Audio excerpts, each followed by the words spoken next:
It's like a cop at a Denny's. Yeah. What? He just doesn't know if he ordered the right thing. What is the joke supposed to be? What the hell kind of analogy is that? Have you ever been to Denny's with a cop, Kurt? Alcohol is like, your consumption of it is so... It's just a net negative. Anybody would tell you that. Even your worst enemies would probably bring up and tell you, you got kids, bro. You probably should stop killing your fucking organ, so to speak. We got a it's big time YouTuber on. Big time YouTuber there. Someordinarygamers. About time. But he's famous for his liminal spaces videos, right? He did does a bunch also of those dark, back in the day. Like the crazy dark web shit, and he does like hacking stuff. He's got his podcast, by the way, the Someordinary his best, podcast. most recent thing was The Completionist. Like that was Kino. And that's where I know him from. And of course, a lot of people here know him from his Keffel's documentary, which really exceeded all expectations, at least in this sector. In terms of going in hard on all the bullshit. So, how much do you know about Rekieta, Mudahar? So we had Tom actually on podcast recording, Turkey Tom, and he kind of filled me in more on the Rekieta lore. He was telling us that basically he was a kind of, I guess, conservative themed lawyer on the internet, made a whole bunch of content last year, literally the last 2 years, fucking sold himself on not being a degenerate, turned out to be a total fucking degenerate down the line. Got busted for drug possession while also having firearms in the house. And the sad part of the story is children were involved in the story, as much as 5 from what I've been told. Yes. And it's just a how situation. much would you like to know about Rekieta? Because I've prepared a 26 folder presentation on Rekieta. Okay, so I want to kind of make a video on Rekieta, but here, let me tell you the fucking problem with Nick Rekieta shit. Yeah, let's hear it. So usually you go to fucking Kiwi Farms or something, and I'm just gonna say it, everyone fucking goes through the thread and gets the chronological timeline. He just has too much shit to read through. Yes. So it's so now what I'm going to do for you is I'm going to actually provide you a mega folder of all of this so that you can have it for your own. Because I'm basically going to walk you through the degeneration of Rekieta. It's crazy. Into what he has today. So I'll say to you this, because Tom explained it, but Rekieta really, when he first came onto the scene, the way he sold himself, he really sold himself as a trad dad. He's a father of 5. He homeschooled his children. He didn't trust his children to go to the public school system because, there's LGBT stuff there and all sorts of stuff in the curriculum he didn't like. He wouldn't even swear when he first started streaming. That's how conservative Rekieta came across. He's a really clean guy. He was a really clean-cut, conservative guy, small-town Minnesota lawyer. He talked about how he had his small practice Rekieta law. He handled a few DUI cases, I think. He didn't win any of them. He lost them all. As far as I know, he's not ever won a single case. Yeah, actually, recently DSP said that he's not even a real lawyer, and he accepted it. He actually accepted the fact that he wasn't a real lawyer. How he first gained prominence was kind of during what's called Weeb Wars. Did you ever hear about this, Mudhar? The Weeb War? Probably might have heard about it from Nux. Okay. Have you heard of Vic Mignogna at all? No. Okay. This guy, my knowledge of him is limited as well. But he was a voice actor for a lot of animes. He was the voice of Broly in Dragon Ball Z. He actually played Captain Kirk in a continuation of Star Trek that was a fan project, and that's where I've seen him. You've never seen any of this, though. Doesn't matter. Anyway, he got accused of... Dude, I watch much TV, bro. I'll tell you right now. I did literally, the other day, I started watching the fucking Sopranos, after all this time. That's all I watch now, dude. I didn't know anything about him either, but go ahead, Ash. So anyway, he ends up getting accused of, sexual harassment, sexual assault. It's this whole big story, and he's getting canceled. So Rekieta reaches out to him and convinces him that it would be a good idea to sue these people for defamation. Now, Do you know it? Fucking case to win. Dude. Exactly. Yeah. Exactly. Yeah, we just had like, bro. Let me give you guys like the background on the defamation shit. Like, I don't even know how bad it was until like, so when completionists threatened to sue us, the first thing I did the next day was like go to our lawyers and stuff and just sit down. Like, we were in a fucking room and we talked about it with them, bro. The figure that like. Basically, when you're getting sued by somebody, it's like you're fucking. They'll sue your company or whatever, and all your money is fucking gone out of it. So you immediately move whatever the fuck you have to another like company, and then like we talked about legal like money. We talked about the cost for a lawsuit, bro. Internationally, $500,000. Like that's just fucking. That is like money that is just fucking locked. And then, like, thankfully, it was in the state of California that he would sue us in. So it's like they have the best slap laws for this kind of shit. Still, though, you're losing $500,000 in like limbo. And basically, this is what happened. Well, also, you proved like the completionist, like everything was there. Like it was actually like too much info. I was like, whoa. So this guy was. Felt it. The fuck thing about it is, it's like I think it's kind of compared to like the Ethan Klein shit, where he's like sitting there wondering, like, bro, okay, I'm clearly in the fair use, so I should win the lawsuit, bro. In America, you can sue anybody for anything, even if you're like dead fucking wrong. You can like still initiate lawsuit proceedings, and it's still gonna fuck you financially. It's such a fucking system. Yeah. So I don't know why Nick Rekieta was bringing up defamation, other than maybe he just wanted to make a buck on it. Exactly. The lawyer. That's Tell what about the lawyer type. So here's what happens. This is crazy. Rekieta recommends for the lawyer, a lawyer who has no experience in defamation cases, has never even taken anything to trial. It's a friend of the family. Ty Beard. Named Ty Beard. And Ty Beard proceeds to bungle this case at every turn. We're not really going to go into all the details of it, but basically he fucked up motion after motion. It was really embarrassing. The end result of this entire case is that Vic ended up losing and has to pay the people he sued $350,000.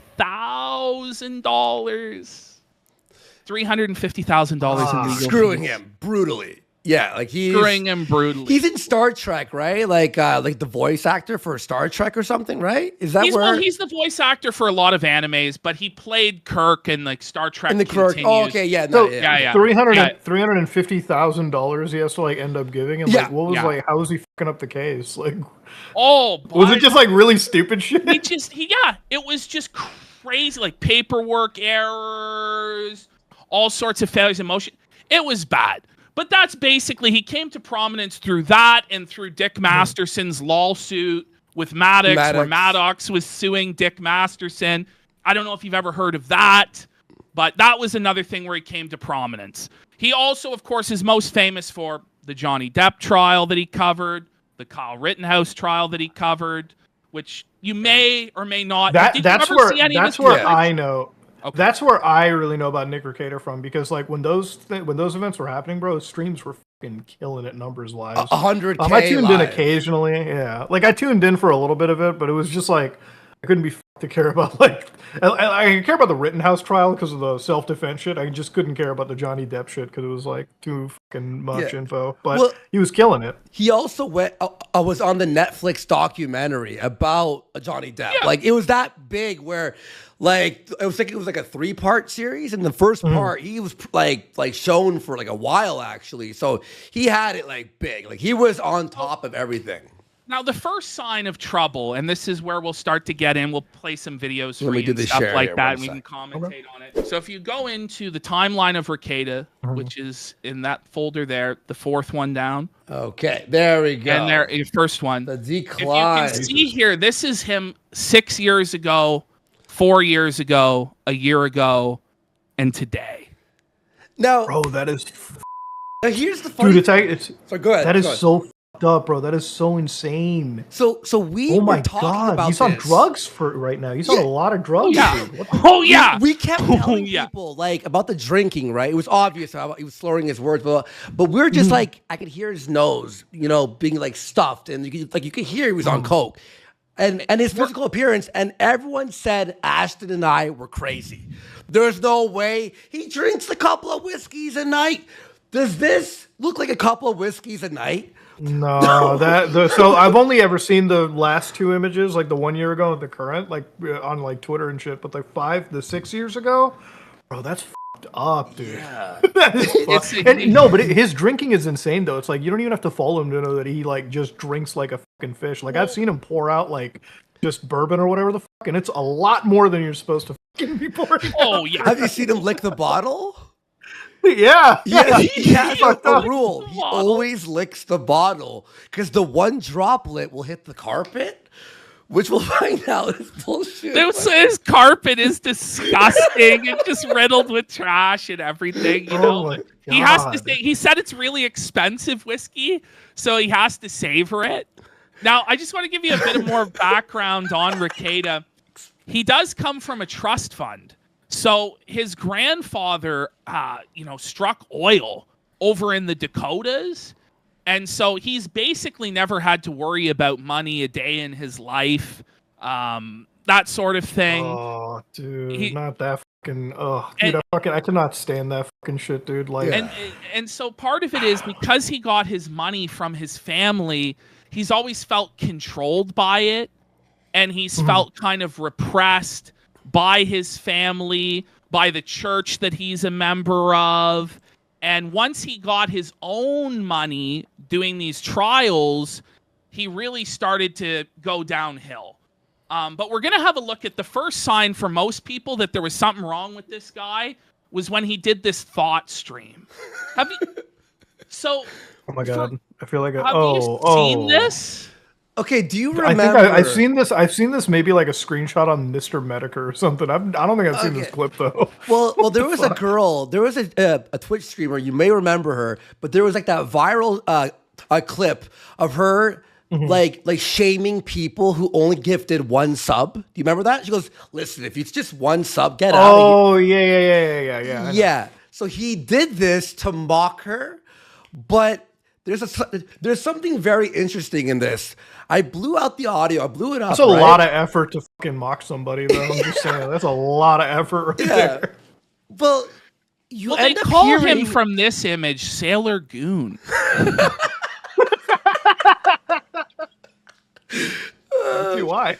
So I boosted the audio here for one of our episodes, right? But you actually hear his child walk in and ask for one of these stuffed animals. And he's berating the kid. He's telling the kid, not now, but she wants her little toy. Because he's I would commit in Japanese ritual suicide if my child walked in on me dressed like that. You'd think, right? Like he takes all the kids' stuffed animals. They come downstairs, Dad, we want our stuffed animal. Yeah, I'd fucking blow my out if my kid walked in on me like, Jesus Christ, it's up. Muda, would you ever dress like this and put yourself in this situation?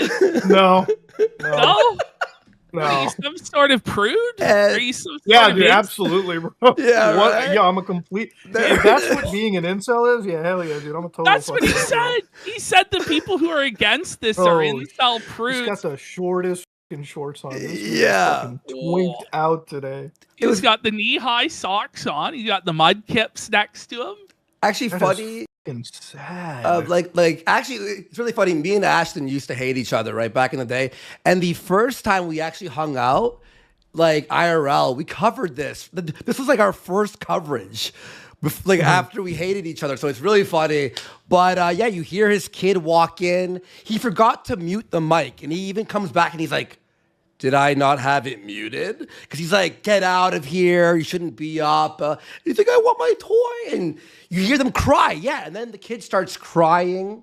And it was really, like, uncomfortable. Dude, like, just imagine, like, telling your fucking friends and shit, "Oh, what does your dad do for a living?" "Oh, he's a fucking lawyer." And then they're like, "Oh, no. Where's he practice?" And then they look your dad up and it's he's an internet lawyer, and he makes his living by wearing short shorts, thigh-high socks, and hanging around with Pokemon plushies. So this is where at first the audience was like, whoa, like this is bad. Yeah. But a lot of people like brushed it off. They're like, oh, it was just him having fun. Maybe it was a mistake. But things really started to continue going downhill. Here we have him getting stepped on at the anime convention. And this is Oh, where bro, it just, Tom told me about this. This is so fucking sad. Yeah. Is his wife there too, Ash? yeah, so his wife then comes in to step on him as well. So here we have Ashton Birdie, I think. That's his wife. There's his wife. Oh, I don't know who the one God, in bro. red is. Does anybody know who the one in red is? Here, we can unmute it as well. We can Okay. listen to this, the cringe of it all. You gotta do like a very wide one. This is so fucking just Yeah. And by the way, this is again the religious family man. Trad dad. Yeah, it's like if you're gonna be a trad, it's like this is like going to the fucking AVNs as a trad. It's like what the fuck? Yeah, I know. But he would just be like, "Oh, guys, you're all prudes. You're all incels. I'm just goofing around."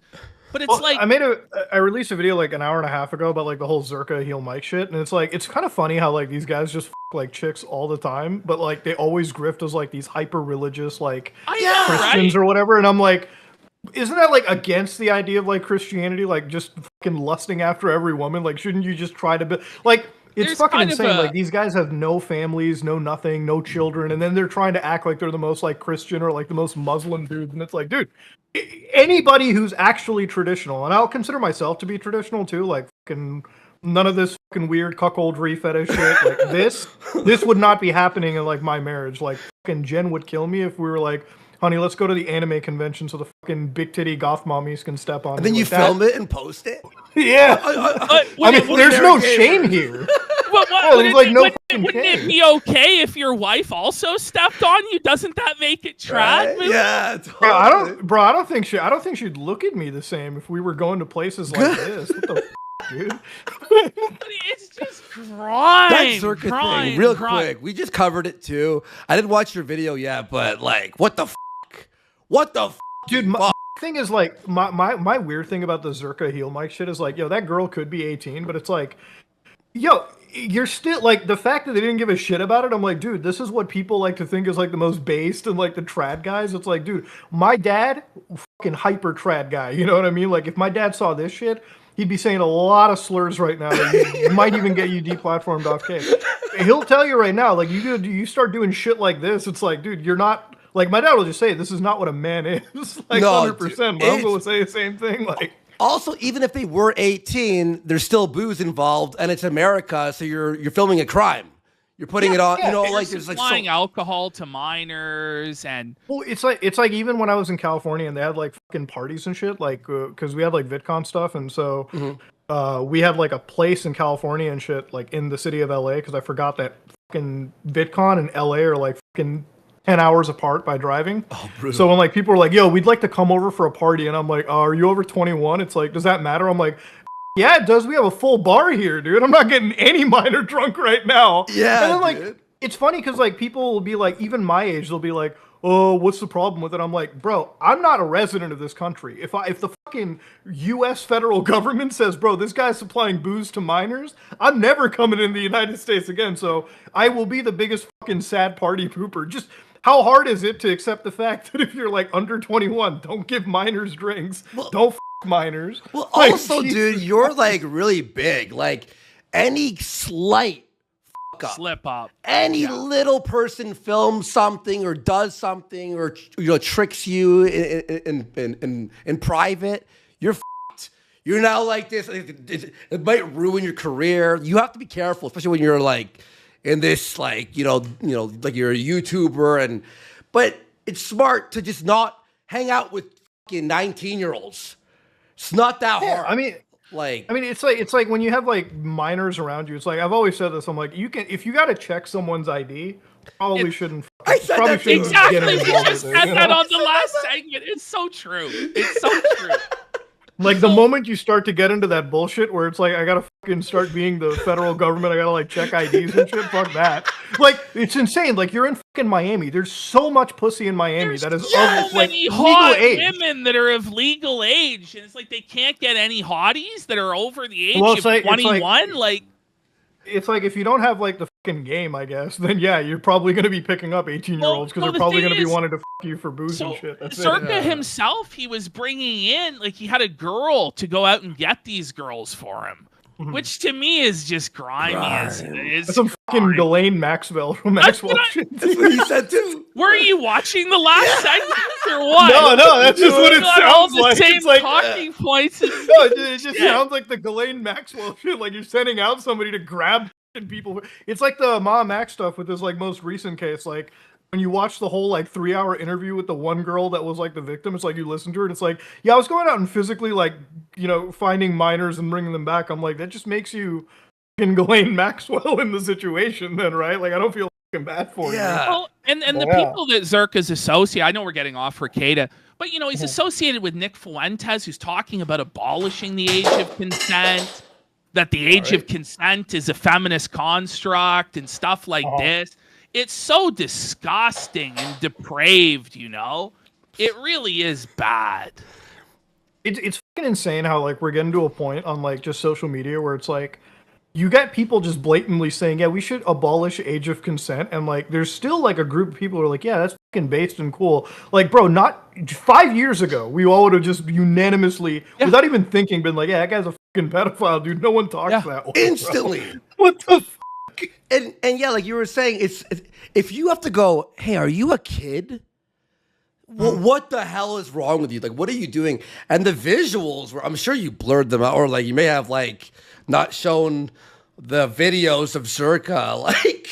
Well, I showed it to the point where like all I did was blur out the girl's face because I'm like, I don't know if she's like 18 or not. Like I fucking, even if she was, like I'd probably just still blur it out because just probably doesn't want to be on camera. But this asshole, like for sure, like rip on him all you want. So we've got him dressed as Sailor Goon. We've got him getting stepped on. Now, where shit really started to go off the rails is he created what's called a locals. Now, be careful going into that NF stuff. Okay, I'm not going to click. So, do you know what locals is, Muda? Are you familiar with it? Anybody? Yeah, it's like a Patreon style site, right? Like you can just fucking. But you have a lot more interactivity with your community, and there's live streaming capability, and you share. This is him and his wife naked, right? This is him and his wife, naked photos. So I just wanted to, because. Can we not show it to the audience? And I don't know, first time talking to somebody, showing them nude photos of somebody, but I just want to show you that this is legitimate. So what we are doing here in this, we're showing him. So Rekieta started, traditional family man, conservative guy that he is, decided it would be wise on his paywalled service to start posting lewd pictures of his wife's ass. Pictures here we go. That's wholesome. There's his wife's guy. What the very revealing panties. Wednesday. Might as well not be wearing them. Right? Now, here's Rekieta's wife. Those are the worst tattoos I've ever seen. The trashiness of these tattoos, dude. Okay, that is like there are strippers in Ohio with tattoos not even as filthy as that. Christ, dude. What the fuck? I'm hiding it, guys, from the camera. Everyone's like, where is it? I mean, we might be able to get away with it, but we might not. So, I mean, she's got panties on. I mean, it's kick. I don't know. This is a picture of Lady Rekieta's ass with a bottle between her cheeks. Oh my god. Her back has just got these like horrible like tramp stamp butterfly tattoos. Disgusting, guys. Coming all the way. How do you like marry that, bro? Like what the how do you say I do to that, bro? That's jokes. And then we have the piece de resistance here. This is Rekieta. This is Nick Rekieta himself with a bottle up his Muda. All right, I'm gonna hide that now. I want to die. I want to die, that guys. The filthy, bro. Pasty and no underwear or anything. The bottle is like tucked right into the cellulite on his ass. You can just like smell it. It's so dry, dude. What the? There's like zits on it, and like it's god. So here we have his justification for it. We have a video. Imagine not only do you post these pictures for all of your, paid subscribers on Patreon, locals, whatever, to see of you and your wife naked, bottles up, whatever, but then you fire up a panel of like 10 people and start explaining it to them. Here we go. I have to explain it. That's the best part. Yeah. Like, I'm like, I have a pathetic ass. It'll be funny to do this thing. I participate. And then you'd swear I murdered someone's fucking grandpa. Like with the reaction, like, oh my God, I can't believe Nick would do this. This must mean Nick and his wife are fucking everybody who they encounter on Earth. It's Foreshadowing, by the way. That's a foreshadowing It line. really is foreshadowing. Yeah, the definitely. internet is the weirdest there's gonna thing be on the cuckoldry in fucking this story. planet. Oh, just wait. Just wait, Muda. Oh, It's like, boy. dude, like there were jokes going on in the chat. I participated in the joke. It's like, no, you didn't. Pause. Is it really just a joke to post a picture of a bottle up your ass and up your Yeah, wife's like it goes back to the Sailor Moon thing. It's like you're not really joking when you're actually doing the degenerate thing, right? Like it's like if you filmed like gay with your buddy. It's like, no, it's just a joke, bro. Like, I'm not Yeah, actually dude. gay or Bro, anything. put balls in your mouth. I'm just fucking him off a little bit, Yeah, right? Like, don't be little- weird about it. Just a little tug, like. Actually, because you posted this thing, that means you're having sex with your nanny who watches your kids. Yeah, but wouldn't that be great? That's where I'm coming from. Like, oh man, that'd be awesome if it Mind you, was. that man, Dick Masterson, there, every step of this spiral was encouraging him, telling him there was nothing wrong with his drinking, the drug use, the weird sexual stuff. He Such just a good encouraged. friend, huh? Yeah. What a really good friend. And then when Nick was arrested, first guy to pop on live and bash him. We were the assholes, right? For making fun of him and telling him to stop drinking. We were the assholes. But this guy, who was his friend, drink more, who cares, do whatever you want, starts laughing. Anyway, let's go to folder 4. Let's go to the Baldo folder. Okay, have you heard of the Baldo? Dude. Oh yeah, I saw this, bro. I saw this on the Kiwi Farms, and I was just like, I had to look up what the fuck the Baldo was, dude. I could not. Bro. Oh, We'll do a little play of this. Here we go. I saw this one. It's where he tells you about the rings and shit, and like Yes! fucking Okay, sticking you your saw balls it. in your Yes! Cool. fucking weird, bro. Actually, you might want to know this too. I don't know if we have it in the folder here, but then he starts promoting later. There's like a few months later, the Vibraldo. the vibrating Baldo? Wait, that's not very Christian though. Promoting sex toys. Yeah, You know, exactly. everybody's like, what the f-? And he was just willing to die on this hill. Every guest that he would bring on, he would promote to them the virtues of the Baldo. And everybody was like, these are all like lawyers, like people middle-aged, like professionals or whatever. And they're all just like, please, like, just stop talking about the Baldo. And he'd be like, no, it's funny. What do you don't understand? The Baldo is really funny. But then, Ashton, remember this. Remember, he has his friend Drexel, which we'll talk about in a bit. But this guy, right, there was always claims that his wife, that Nick's wife, was having sex with Drexel, some black guy, right? He was always over. And then one day, Nick says that Drexel left his used Baldo on the nightstand. What? Yes, what? I'm not You gotta kidding. wonder, like, bro. why So would fucking he? Filthy. Why would he be bringing his Baldo over to the house in the first place? After being accused. Yeah, that's a good question. It gets worse, dude. Let's keep going. Let's watch a bit of the Baldo sure. Watch a here. bit of this here, sure. Yeah. It takes it out to you. So the Baldo review is coming at some point. I've got at least. We went to law one school more. to do this. It's so fucked You up. know, It's just like, I think that's what's sending me right now. Like, you went to fucking law school and he's reviewing fucking dick products. for all those years, past the bar, he got his practice so set up. He was on fucking Netflix, 120K watching to this. It all amounted to this. This is what he's most well known for, pretty much at this point, is the Baldo. But how much could they really have paid him? Like, he must have made a decent chunk off YouTube to the point where it's like they must have had blackmail on this guy for him to sponsor the Baldo. Dude. You know Ain't what? no fucking way you're taking any sponsorship money for this. You make a point. Whoa. You make And a did point. they actually pay him? But how much money could the Baldo people really have?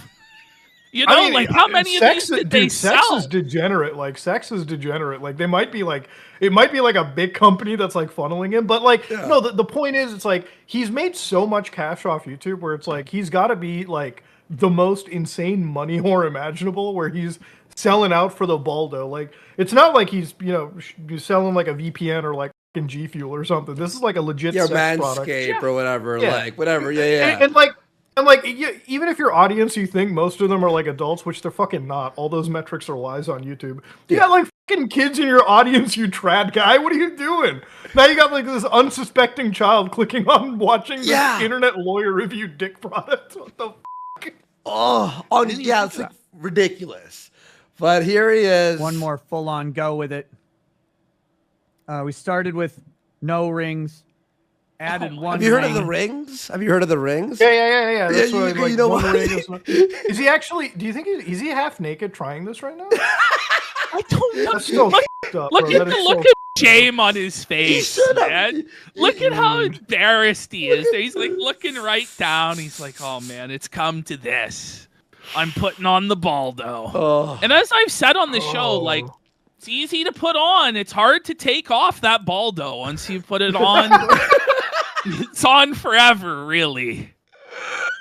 One of those Chinese finger torture devices. Well, you know what's funny? When he promoted the Vibraldo, so they had all these list of features. So besides vibrating, they said it's now made in a soft, like a soft texture. So it was hard. The first version of the Baldo was hard plastic. And then they actually extended the amount of space for the balls. So for real, the first Baldo actually grabbed and tightened your balls, apparently, from what I hear. He'll explain it. He'll explain it, yeah. It's just like, why even buy this, bro? Like, what the so sad. Someone just said, what an insane sentence. Like, just fucking jerk off with your hand, bro. Like, fucking call it a day, dude. Muda, let me tell you why, okay? So we have testimony. Do you know who Aaron Imholte is? We're going to get there eventually. Yeah. No, I don't know. Okay, so he's an online personality. He used to have a radio show in Minnesota before he got fired for breaking into a rival radio show's headquarters and making racist comments or something like this. Okay. But anyway, him and his wife ended up becoming swingers with Rekieta and his wife. Yeah. And what he said in our interview hear about this, eh? You didn't hear about this. We had an interview. It blew the f up, but go ahead. So we did an interview with him, and what he said was that Rekieta has trouble getting hard, and that even with that's what drinking will do. Yep. Yes, and also he's got whiskey dick, he's got coke. Right, they found coke.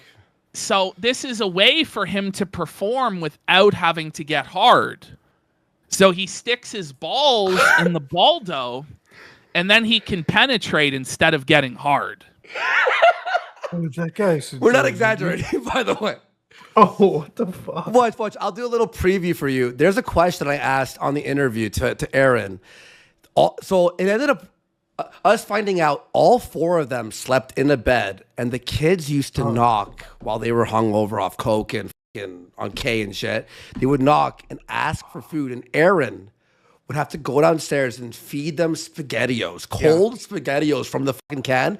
And apparently the fucking the body cam footage is about to come out, and from what we heard, it's apparently horrible. It's like dark. A crack house. The house was just in horrible condition. Dirty clothes everywhere.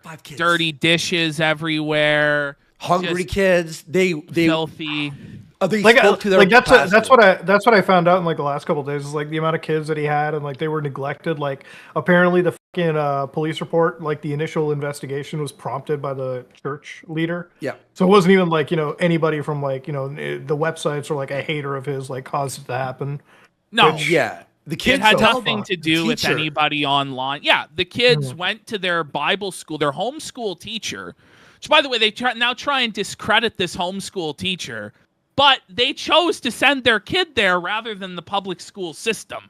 So the kids reported to the teacher, "Oh my, we're hungry. We haven't been fed in days. We haven't had our clothes changed in days. The teacher reported the kids were smelling. So it's like an objective factor that they were smelling. Then the teacher took it to the pastor, and the pastor, along with 4 other members of the congregation, including Rekieta's wife's sister, came forward and said, like, yeah, this is bad. We've noticed like drug use. He's erratic. He's been leaving service, standing up, leaving, we assume to do drugs and stuff like this. We have all the documents and everything, and we can go through them. Yeah. But right now, we're just laughing at the Baldo. Yeah, we're in the fun stuff still, guys. Before it gets sad. We'll do this real quick. We won't spend all this time on this. Because like I said, a full review is coming. But, so here you go. The full review. This is the Baldo. And this number, this is Drexel's. This is unused. Okay, so this... Why does he have his friend's Baldo? It's not even his Baldo. It's like it's for him, but it's unused. So is it like a present you got for your buddy? But this number you got to do and shove your balls in there. Why would you say this? And it's really terrifying that you might snap them shut. And it just, like, these things kind of get in the way. All right? You know what? I don't even want to say he's a sellout on this. Like, he really actually believes in this product. It's so fucking good. You can hear it in his voice. Like, this legitimately made his sex life better. Like, it's actually wild. Yeah. This is his only joy in life. So he's like, guys, he's kind of like enjoying Baldo, I swear. So... He loves it. You're right. No ring, not recommended. Once you put this fucker on, first, this guy goes on, and it goes on way easier. See, he knows, like, with ring, without how it feels. You got to lubricate the inside of this thing. Do ya? All right. Jesus Christ. And you got to lubricate. Like, help? Don't you have to stretch I mean, it over I guess your it's ball? like, I guess it's just like, yeah, it's like fucking butter, I guess. I'm trying to fit through it more. You like push your How balls does in? anyone's balls fit into that, dude? Like, you know, this is the problem with like toys like this. Like, you have to feel like so fucking shameful of yourself during the whole process of applying the lube and like fucking shoving your balls through. Like, what the fuck, dude? Oh man, ball sack. But then you pop this thing open, drop the boys in, and then this thing goes right up to the top. All right. This thing goes on real fucking easy once that's all contained. Way. What do you mean? When you're as much of an expert as he is, yeah, anything's fucking easy, dude. It's like Lego. Yeah. Way better. All right. Once you got 1 ring on. Now, I can't tell you about 2 rings, but 2 rings is gonna be. We'll see. He's really got to think about it. He had a bad experience. He's remembering. There was like a traumatic flashback to when he attempted 2 rings before. Yeah, dude, that's some fucking flashback face right there. He like immediately about the 2 rings looks the other way. It's like, yeah. You have to put it on while you are completely unaroused. So you have to insert your flaccid fucking cock and balls into this thing, and then you have to get aroused while it's squeezing in on How you? the fuck would the erection cause the balls to shift sides? Yeah, That you're doesn't even right. make sense. Wait, what? You're right, actually. It doesn't even make any sense now. So when you're hard, do your balls like thicken up, like, and it won't like, fit Jesus. through? I think we need like a further medical review on Nick Rekieta. Yeah. I think he's got some up shit going on down there. Hey, chat, how many subs for us to try to use the Baldo? I'm kidding. Don't sub for that. How hard is it to just buy some Viagra or something? Like, if his whole problem was not getting hard. They have medication for that. Easily accessible medication, dude. You know what's You funny, can afford too? it, clearly. There were people who were shitting on the Baldo, right? And they actually used their, like a snippet. It was Medicare. They put a Medicare. Medicare was shitting on the Baldo, and they snipped it and put it in their commercial as if he was positively talking about the Baldo. I'm not even kidding, dude. Like, it's actually crazy. Like, everyone's like making fun of it, but they removed the beginning and end. Like, the Baldo. Whoa. It's like... If you try and put that thing on while you have an erection, it will not fucking work. How? Guys, you know about this. Guys, He's not even gonna go into detail. Like, what kind of review is this, bro? Like, come on. What the fuck? Like, I'm here for the negatives, dude. Come on. But he's like, guys, you know this. Who exactly? It's like this is like you got Marquise Brownlee. It's like, yeah, this product's fucking dog shit. Proceeds to spend 10 minutes telling you why. He's like, yeah, you can't use the Baldo in this way. It doesn't even elaborate on it whatsoever. Like, did you have to go to the hospital for it? Like, was there something going on? Did you like fuck up your erection? Like, you gotta explain shit. And then what is this code nose for, dude? Well, because his nose is huge and he snorts coke. So I guess. By the way, but no, it was only 5% off. That's the crazy thing. At least give us the This sales is not even tax covering off. sales tax. What a scam, bro! Yeah, you can imagine it probably costs a ton to ship this too. I don't have one yet. I've got to respond to their email. But anyway, so I'm thinking 2 rings will be great. Let me be clear though. No rings was awesome. 1 ring. Like he says it was awesome. It rules. So he actually used this on his wife. Like, whoa, man. Why did he have the war flashbacks with 2 rings then? If he said the 2 rings were awesome, his review's contradicting himself, isn't it? No rings were awesome. Okay. But then once you start adding the rings, that's where the trauma begins. Okay. It's awesome. I think it's all trauma, but okay, let's keep going. But you know about 2 rings. I did not hit the ballgasm yet. So that's what it is. So Muda, it's not about your erect dick. According to him, it's not about the problems or this or that. It's about the ballgasm. You ever hear Have you heard of the ballgasm? You experienced it? Have you had a ballgasm, my friend? I don't think I've ever had the ballgasm, dude. And I don't think I want it after watching this. I think it's bullshit. I'm pretty sure I don't think it's real. It's just a myth. They made it up. Dude, it's like, if you want to win it, you know why he's probably never won a case? It's like, if this clip was out while he was a lawyer, if I was a lawyer, like, I would just probably bring the TV in, like, put the tape in, and it would just be this 3-minute video, like, immediately discounted whatever case he had right there. The judge just comes in, guilty, guilty, guilty. So like you want to get your guy out of a murder charge, and this is the lawyer that you're going up against. Just play this. The jury is like, I rest my case, Your Honor. We've heard enough. Just get to that one. Maiden says, "What about the?" Oh, okay. What about the? Okay. It's a little graphic. This is the graphic. Really? Part. Now it's become graphic. Okay, now it's not family friendly. Everything's been great. Not crazy. If you read the same thing on the website. By the way, pause. Do you see Moody Tar? Do you see that painting behind him? Yeah, all the alcohol. Yeah. Yeah. Now his wife got that for him for his anniversary. Do you want to guess how much that cost? Yeah. It'd be more than like $40, bro. It looks like ass. It was 30 grand. Bro, no shot. So he's a with money too. Yeah. What the f? And that's just the first painting. Grand? But he's spent like over $250,000 on shitty paintings like that. Like there's one of Johnny Depp and stuff. It's like, whoa.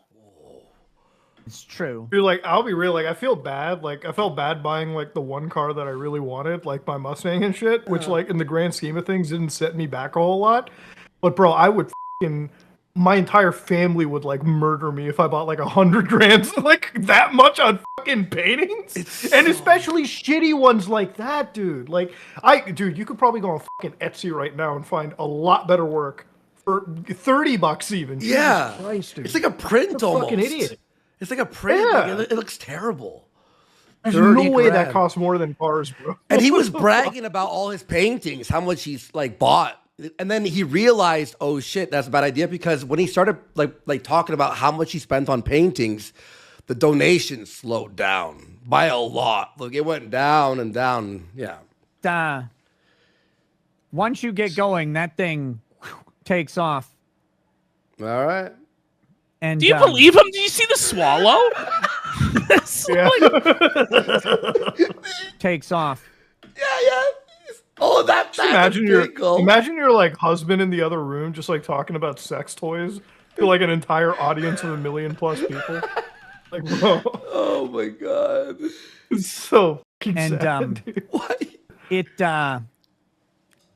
it lays on top of your lady bits Oh, Oh yeah. get it? like this. Oh. This hand gesture, like floppy. Sometimes like Yeah, this. bro. How does it not slide off your balls as soon as you pull? Trust me, it ain't fucking going anywhere. What? But anyway, it's yeah, more experience. It gets necessary. locked in, bro. It's one of those cuck cages, dude. It just never comes off. And eventually I'll do a full review. See, that's the Like, thing about it, Muda, is it's like it's so close to like a chastity or like cuck cage that for him to promote it was just so insane on the face of it. Like, nobody can still understand what the fuck he was thinking. Do you remember the whole Jack Murphy scandal? Yeah. The fucking alpha but- dude. Well, fucking Rekieta went after Jack Murphy. And then now all this coming out, he was doing the exact same or worse. Well, It's always like, if you're always so like adamant about it, like these guys, there's definitely fucking skeletons in the closet, you know, 100%. I consider myself to be like a trad dude, but like I don't make a preachy seminar about it on like the internet or anything, because it's like ultimately all that shit is your personal life, right? Like I'll talk to Destiny and Destiny will live like the exact opposite lifestyle that I will in terms of like, you know, being a hedonist almost, but it's not like I sit there and like judge. I'm like, what? That's your fucking life, live it. But like these guys that are sitting there being the most preachiest fucking trad dudes, it's like, it's just a matter of time before it comes out that they're like actually involved in like the weirdest shit. Yeah. Or like the people who are like fucking, you know, just you'll find like some of those like crazy hyper leftist people that like open up fucking horse folders on like on their computers. Yeah. you mean Father Vosh's tax folder? Father Vosh. You know? Father Vosh's tax folder that had the Like, you know, lollies like- on? Yeah. Did you Yeah, hear his dude, like- hope about that? Oh, Yeah. they're Dude, just- it's like they're even just short what- stack goblins, bro. What are you talking about? Dude, like even the tax folder shit was so insane. I'm just sitting there. I'm like, dude, who fucking saves porn onto their computer? Like, even if you're like the most degenerate gooner imaginable, bro, who's saving? Like, who's ever watched porn where it's like, that is such a good fucking clip. I gotta save that on my computer somewhere, and then you put it in your fucking tax folder It's where work like inadvertently computer, you no can email less. that. Like, you inadvertently email that shit to your fucking accountant by mistake. What do you do then, right? Like, fuck. Buddy, he had pictures of a lolly sucking a horse.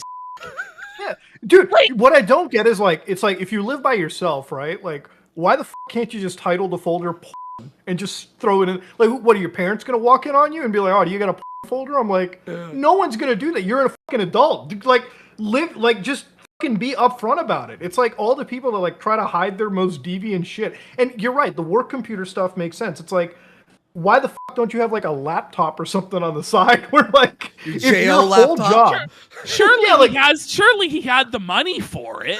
It's not like Dude, he it's like- wasn't one of the most successful left-wing streamers there was, but No, but it's like when I'm sitting there like live streaming, right? Like when I like actively live streamed, bro, I had to open up a VPN because like sometimes we would use Google on like the homepage, and like if you scroll to the bottom page, it would like give your exact like city like location. Yeah. It would be like, oh, you live here. Your searches are like associated Postal for this code. city. And I'm like, yeah, exactly. You get kind of doxed that way. And then it's also like you don't want to type in like in your history. It's like you type in fucking something and it's like 4chan thread that you were looking at that might contain fucked up shit now. So it's like you always have to be really careful.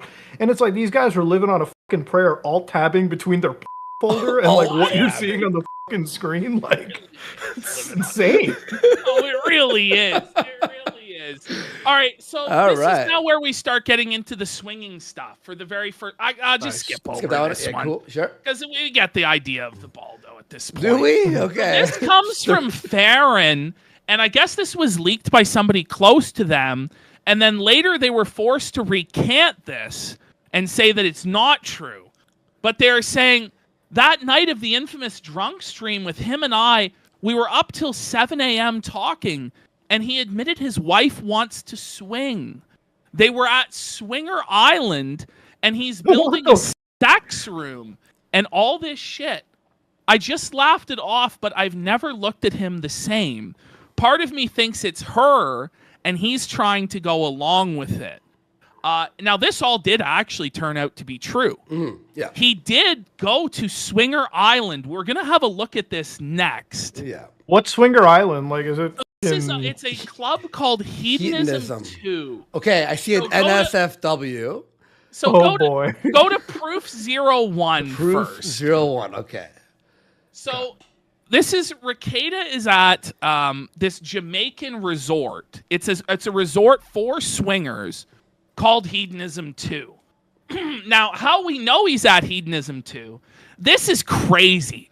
The Kiwi Farms people, man, the detective work that they Yeah, put they geotagged together us, dude. The sometimes. TV, the air I mean, unit. seriously, What look the? at Autism They at its found, finest. they found the exact resort, matched up the TV, the air conditioner, the door, What the? everything, man, to prove that that text messages were true. He was at Swinger Island. And so we go now to proof number 2. We go over to the next slide. And so just have a look here. So he was there. This stream was from Hedonism. He's so fucking plastered already. He's just shattered out of his mind. Open bar, for sure. Full, like all-inclusive, drink as much as you want. So the date works out to August 3rd, 2022. And this stream was on the night of the Wednesday, where it was fetish leather and lingerie night. Dress in leather and lingerie, or whatever fetish you want to explore, then prepare to indulge your fetish fantasies. Whoa. You just missed out on Thursday being casino night. Let's celebrate our diversity and variety. We come in many colors, flavors, and sizes. He's definitely doing some gay stuff there. And many of us are mixed and matched. So let's embrace our assorted color palette and come together for a Char Travel Hedo party. It's very so diverse. he was actually there for the racial wife swapping week. So you could see where the people started placing the puzzle pieces together. People started to go like, what the f***? What the fuck? Now, yeah. I'm going to tell you, Drexel, we don't even have Drexel really included in this folder. Oh, it's dark, dude. This is actually a dark part of the story. So Drexel is like one of Rekieta's best friends, confidants.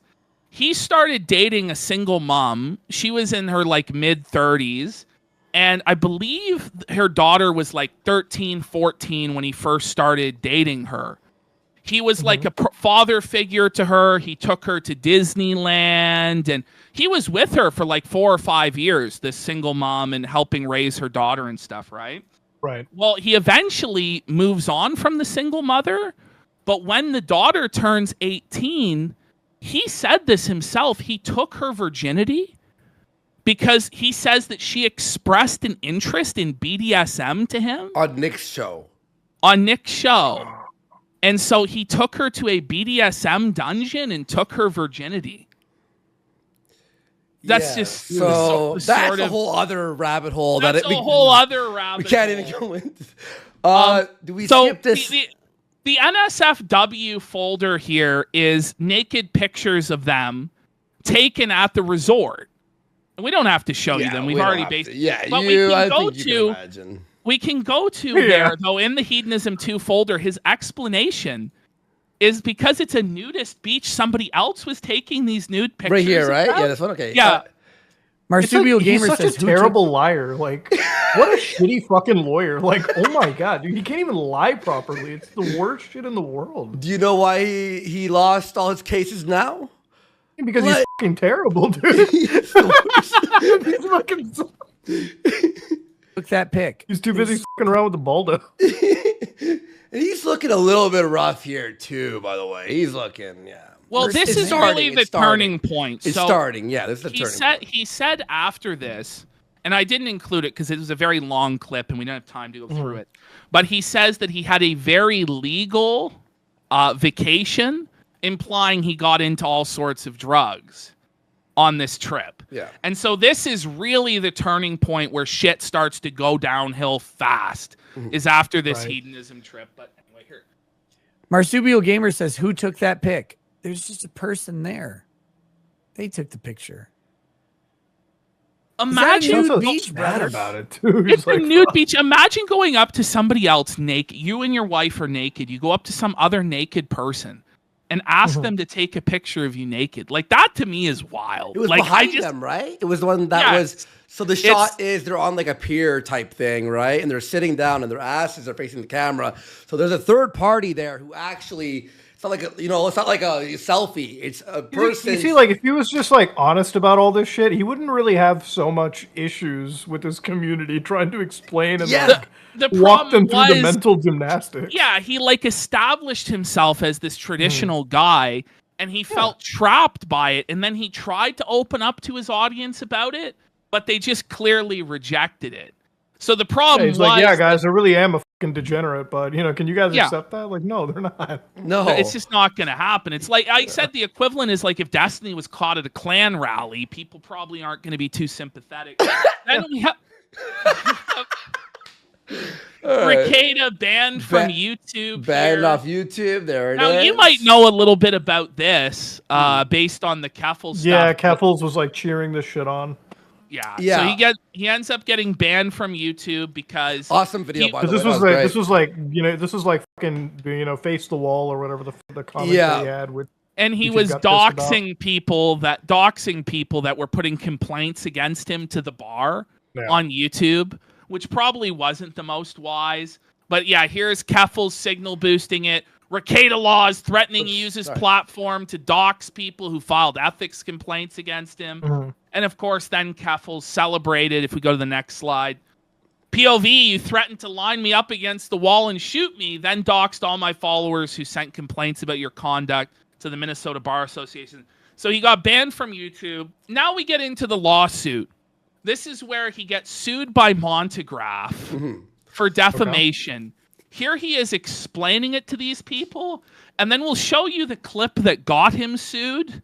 And it was him actually basically failing in this case that led to that meltdown that got him kind of arrested. But here we go. Okay. Here he is. Can I announce something? No one knows this except for Lady Rackets. May I announce that I'm being sued? So you guys are hearing it here first. A Rekieta Law exclusive. More details to follow. I am being sued. Finally. So do you notice, pause? Do you notice how happy and giddy he is? Because he thinks this is a good thing. He thinks this is he's like the thinking money this is like content for him. Yeah, he's gonna like make a ton of content out of it. Like Yeah. I'm being sued and all that shit. Yeah. Yeah, but it didn't turn out that way. But he just has this glib attitude where he basically baited this lawsuit to happen, as we'll see in the next clip, and then it turned out to be real bad for him. All right, let's see. Taken 5 years. 5 years for some reason to step up and sue me, but it is happening. So Is it Ron? nope, Is it Ron and Monica?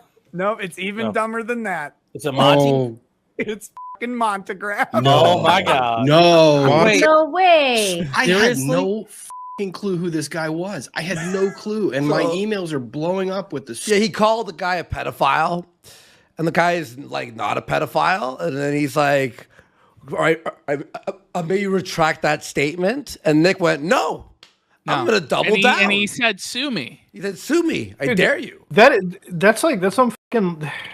It's like the same shit when I talk about like Andrew Tate or whatever. It's like people get like fucking pissed. Like, why don't you just call him like a trafficker? I'm like, because there's no conviction. I'm not gonna fucking take the legal hit. You know, like why would you make a statement if you don't have an actual conviction to fall onto? It's like, yo, okay, I say alleged all the time. Everyone says alleged. It's like the right thing to do. It's like it's the knowledge. Everyone does it.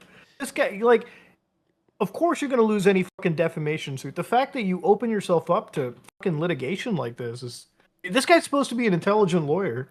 Yeah, at least say in my opinion, many such cases of people saying that. By the way, Stupid emails, nonstop. When who are is that Barnes on the bottom right? Let's That is go. Barnes. This guy on the bottom right. Are these all like lawyers? These all are lawyers, right? Not Most of them. Not the girl on the Nina's left. not. Yeah, on the left. But Barnes right there on the bottom right. Right now, he is literally blaming the kids. He's the lawyer who's saying, listen, he was 16. There's no evidence of this. The Well, so Constitution. he's trying to say that Rekieta's constitutional rights were violated by the search and seizure.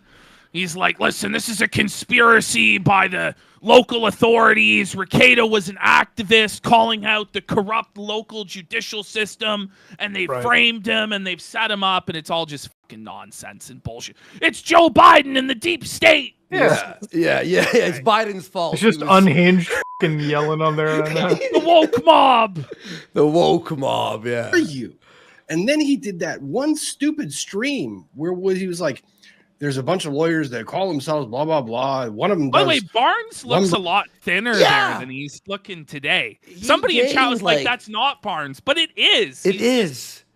No, he gained probably like 100 or 200 for law. One of them does a forestry it's like a law. skinny ooey bull right there. Dude. So if you see him now, it's like, whoa, buddy. One of them does divorce law. It's like, dude, you just described me. That's it. Like you described me 3 times. What is he, you and your what is twins. he suing you? Oh, for? defamation. Oh, big How problem do you with this. defame a guy like that? The best part, so he hired a firm from my town to sue, Which like, is from my actual town. It's so funny. So the guy that Montegraph hired, the lawyer is Schneider, and Rekieta used to actually work in Schneider's office as like an intern or whatever. And Rekieta fucking hates Schneider with a passion, and I guess it goes both ways, because Schneider. We don't know this for sure, but the speculation is that Schneider is pretty much doing the case pro bono just to screw over Rekieta. That he's pretty much doing it for free to bleed Rekieta out of money. And Rekieta, for this case, by the way, he hired the most expensive defamation attorney in the entire United States. A guy by the name, is it Mendaza? Yeah, Mendaza. I forget. Randaz. Is it a Randaz? Mendaza. Who is, by the way, tweeted his disappointment in Nick Rekieta recently. Randaz, your own lawyer tweets out, "Oh, Nick Rekieta is f***ed." I think he's trying to get off the case by any means necessary. He really he's committed, bro. He's in it now. And he's getting paid fat stacks. The recent speculation, Rekieta himself has said it's over $100,000 he's spent, but that was months ago now. So people are speculating he might have spent as much as $250,000 on this lawyer and this lawsuit. And Montegraph, even if he was to win, he can't really recover anything from Montegraph because you can't get blood from a stone. So he's basically just out of pride battling this lawsuit, just draining himself of money, just constantly. And that's the thing, like, if he was a smart lawyer, which he's not, he would probably try to seek a settlement or something and, like, just make the whole thing fucking go away. I think but the fact that he wants it to go to fucking... I think it was but he's not a smart lawyer, so he's not taking it. Yeah. No. He's not willing to pay a very fucking prideful. insane amount. Let's go to the next video. Let's see this statement that got him in hot water. Yeah, you'll see he's very prideful in everything he's doing here. Fan. Montegraph is a child diddler. Montegraph he's on this thing where he's like emailing everybody I know now.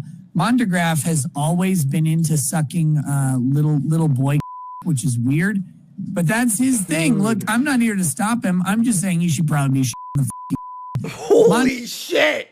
Oh man, Jesus. Bro, that's like straight up the most out. That's just straight up like alcohol speaking. Like that yeah. Maybe that's why you shouldn't do your streams drunk out of your mind, like we were all telling him, but he wouldn't listen. Montegraph, you're a fucking. Everybody knows you're. Clip this all you want and sue me if you want. Oh my! It's on YouTube, by the way. It's all YouTube. It's all on YouTube. He's like, man, I wonder why I got banned or suspended. YouTube is really going against me. It's like you know, these guys are like, see, YouTube censoring my free speech. Like YouTube's killing me. And then you look at the clip that got him taken down. It's like, yeah, every slur in the fucking book. And of course they're gonna fucking hit you, dude. And he lies all the time. Like when he talked with the owner of Kiwi Farms, Josh Moon, he lied. He said he didn't say this. Yeah, it's true. And Josh went to bat for him, and then he discovered, no, he did actually say all this shit. And there's no evidence to support anything he's saying. So that caused a problem as well. What is this? Would he settle? Here we go. How much to pay Montegraph to go away? They've never proposed a settlement offer. Haven't. I apologize. And frankly, it didn't matter because I wouldn't pay it.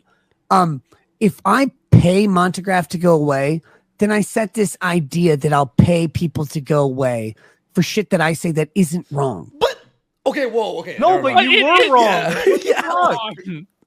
But it is wrong. You know, if you say something like as a mistake, you f***ed up, you do on your next stream or on a video, you go, listen, I didn't know. I apologize about that. But he's just like, he's so hard-headed. He needs a fucking handler, dude. Like, yeah, I know. Does like somebody that just. That's why I have Ashton here. Oh, yeah. I don't take back a fucking word or syllable of what I've said about Montegraph. It's based on what has been said about him for 10 years. I have no reason to disbelieve a single fucking moment of it. The guy's a weirdo. He's a pervert. He's gross. He's disgusting. That's his fault. That's his words, by the way. His words have made that categorization of his character. F*** him. F*** everything he stands for and believes in. F*** Montegraph. Right in his goddamn melon. And I won't back down from it. I won't pay him to go away. And I certainly won't give a goddamn cent to... And you hear his voice there, right? Like, you saw how quickly... Now, it's really aged poorly because he's still got this lawsuit going on. Now he's got the criminal case to fight, so he's probably got no choice but to pay Montegraph to go away just so he can focus on the criminal situation. Well, now here he is. It's probably going to cost him more than the fucking defamation case even. It's going to be bad. And by the way, we're going to get to it. He insulted the judge in the civil case. Yeah. He called the female judge in charge of the case a retard. And he talked about like alcohol pussy juice dripping from her vagina. We'll play that when we get there. Here he is admitting to going to a gay bar for an underwear party.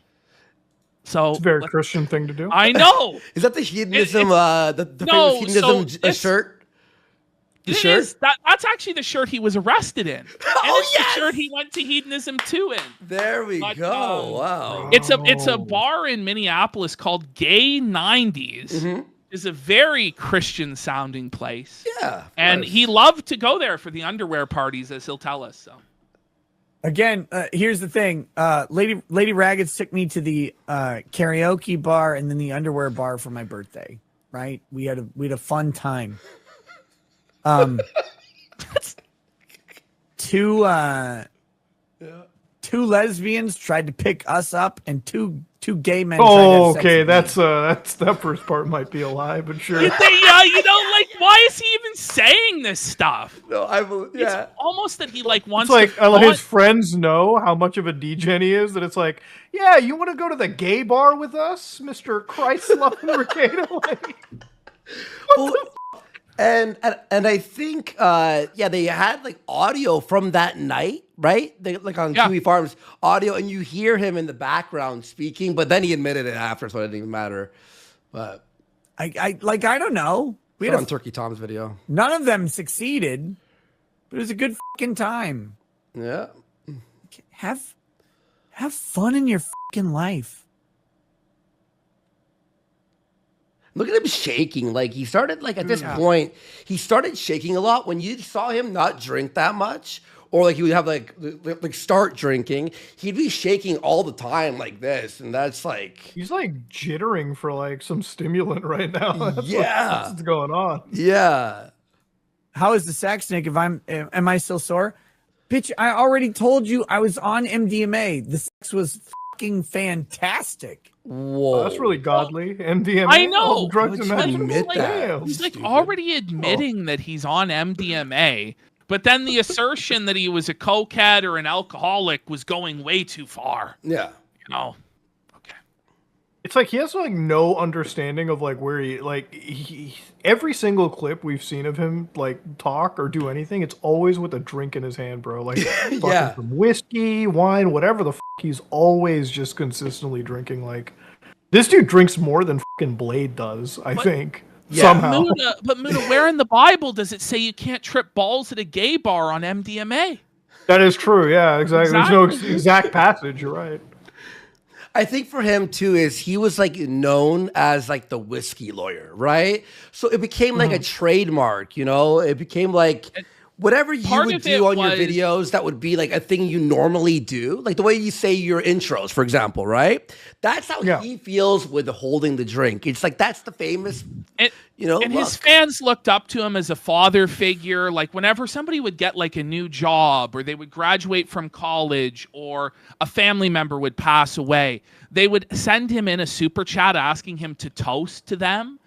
And he would start doing like 7, 8, 9, 10 toasts a night where he's killing like 7, 8, 9 whiskeys.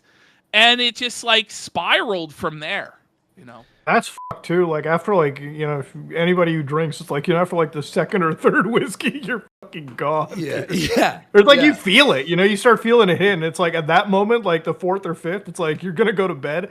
This guy's doing 8 or 9. Like that's why he's calling people pedophiles on fucking stream because he doesn't. He's blackout level drunk. Chat's asking about Dear John. We'll get there. We haven't got there. We will. And by the way, it's not like one whiskey, like like a little glass. No, it's talking about like 4-finger. Like 4-finger. Yeah. And when he would drink, it was like 3 fingers of that. Well, like, what he was saying was he would kill a whole bottle a day, and then the only 40. thing, a 40 a day, and then the only things he would eat one snack-sized bag of Doritos, and one like Halloween Snickers, one of the little ones. And that's His all he would fucking eat. entire gut is just alcohol. Like it's Yeah. that's all he's processing is It's fucking like full on poison. fucking wet brain, and that's why his decision making's gone to shit. It's so crazy. Like anybody, like I've obviously lately, I don't have like any addiction or anything like that, like for any substance. So I can't really speak for people who go through this kind of shit because addiction is, look, nobody chooses to get addicted, but bro, when you're on a bottle a day, like if I have a bottle of whiskey, that shit'll last me, I'd say a fair amount, right? Like I don't drink regularly, but it's like occasionally from time to time I'll like grab a glass or something, but it's just like a bottle a day, like. I can understand doing a binge drink and drinking a bottle in a day. What I can't understand is then the next day waking up and drinking another bottle. And then the next day. Yeah. Well, it's like you have to be like perpetually drunk and shit too. It's like I remember like when I was in college, it's like you binge drink one night and you wake up and it's like, bro, I'm a legend. I don't have a hangover. And then you find out, oh shit, I'm still actually drunk right now. Yeah. Fuck, let's keep going. And the thing is, it's like, it's one thing when you're in college and you have no responsibility. I mean, aside from schoolwork and, that's the time to party and have fun and be degenerate. It's a whole other thing when you're a father of 5 children and is supposedly a lawyer and a family man and you're getting blasted every single day and neglecting your responsibilities. It's like when you have a kid, it's like the way that I always look at it is like the moment you have your child, it's like effectively you've kind of like, it's not your life anymore. Like you're basically just living for your children, like you're just living to provide exactly. a living, like you're taking care of your family that you've made. So you really lose the right to be this fucking wildly degenerate all the time. And look, I don't have kids or anything, but like, from time to time, me and Jen will have like a night where we'll get like a little drunk, like, and I say a little drunk, like an extra glass or 2 of wine before we end up just going to bed anyways. But like not to this level where it's like you're doing coke with your fucking significant other, drinking like handles a day, like dude. And you're just blackout on fucking back in the day I used to drink a lot and I quit like everything. Like I'm like full sober, but when I would drink on stream, I would just say the most like shit. And then the next day I'd wake up and go, and then I'd see a clip of me and I'm just like slurring or something so stupid. And it was very embarrassing. Never this level. Thank God, never this level. Like, holy shit. Oh man, get ready for this. Have you ever had sex on MDMA? It's a whole different life. Like, it's weird. You don't want to do it every day. You do not want to do it every day. Like, MDMA every day will kill you. No shit. But he couldn't recognize that with booze and cocaine. Shit. I haven't included a lot here because I'm basically just going to explain what happened. But here he is. Sorry. He's singing out to Mandy. Now, very famous clip. This is him openly cheating on his wife. Mandy was this girl in his Discord who was sending him photos, and here he is, like, shouting it out, singing. Is that the one that turned out to be like a trans girl or something? It turned out it was a man. It was a dude. Mandy was Mandy. Oh boy. Oh boy. It's tough. Mandy, you came and you teased with the picture. Now fucking go to bed, oh Mandy. You just blacked, you know. There it is. Let's Big go. time. Yeah, and everyone told him to like, hey, stop flirting with Mandy, like on your show with your wife. Like, don't you have a wife? No. And then No, it's all good. It's all good. It's all And good. it all blew up on in his face. It turned out it was a catfish. Yeah. Now we have the folder I just called Decline into Degeneracy, where we just have a bunch of just really bad rapid fire clips of you just insanity. Yeah. So let's start powering through All here. these people, all right, your kids are gonna see this. Good. If my kids learn that I enjoy having sex with their mom and that they should do a bunch of fun shit with their spouses, fucking good. Like, Jesus Christ. Do you know how long it took me? My parents never talked about sex. Never. Until I was like 39 did they mention it ever. And all Good. Okay, can I just point out this is insane and really, really weird? Where he's like, he wanted his parents to talk about their sex life to him, and he wants his kids to know about all of his like sexual degeneracy and the baldo and all of it. Like, whoa, Yeah, whoa. man. only like It's very just- nervous. Go on, Muda. What do you guys think? He's just like, I don't even like. I just think like he's so drunk, but how drunk can you really be when you're still saying shit like this? Like I'm trying to think to myself like the drunkest that I've ever been, and I don't think I've ever started spouting crazy shit like he does, or like just opened my entire fucking like history of like whatever degeneracy out to anybody, like let alone a live stream. You know what I mean? Oh well, what's Like, crazy is fuck. they call alcohol like a truth serum, and It really is. It gets people to talk and say the most crazy shit, and this is kind of what we're getting at with these clips. So let's keep going. Jesus Christ. Like, I don't know what their sex life is like, which frankly I'm kind of fine with, I guess, just because I found my own way. But it kind of would have been nice to know that, like, if your parents are into each other or not. What the Like, this No, shit bro. would be like- No, see, that's already a wrong thing. Look, I know my mom and dad love each other. That's why I'm here in the fucking world, Yeah! you know? You I know? need to know what the they're doing, you know? Like, what the You guys still bang or like whoa? Yeah, right? It's like, dude, I don't give a if they bang or they don't bang. Like, I know that I exist. That's all that matters. Whatever the happens after that, I don't need to hear about it. It gets nasty, dude. Like, it's so gross. And remember, you're of too, age. So I tell you of the baldo. So he had a kid. He has a kid. It's been revealed, obviously, that he's 16, right? And this kid probably told all his classmates, "Oh, my dad's famous, right? He's on Netflix." Da, da, da. So this now is like people in his class probably saw this. Well, yo, did you see Buddy's dad? What he said online, and it's like being bullied for sure, like for sure. Like, kind of Bro, nice people to know think a like little- being bullied is so bad nowadays or back then. Bro, kids are fucking brutal these days. Oh, Now they, man. bro, the moment mom's they on find out OnlyFans. your dad's into cuckoldry, you're fucked, bro. Oh. Now, I do have a bit of breaking news on the Rekieta situation. About an hour ago, Rekieta went live on Locals while he was driving, and that's actually against the law in the state of Minnesota to live stream and drive. It's distracted drive.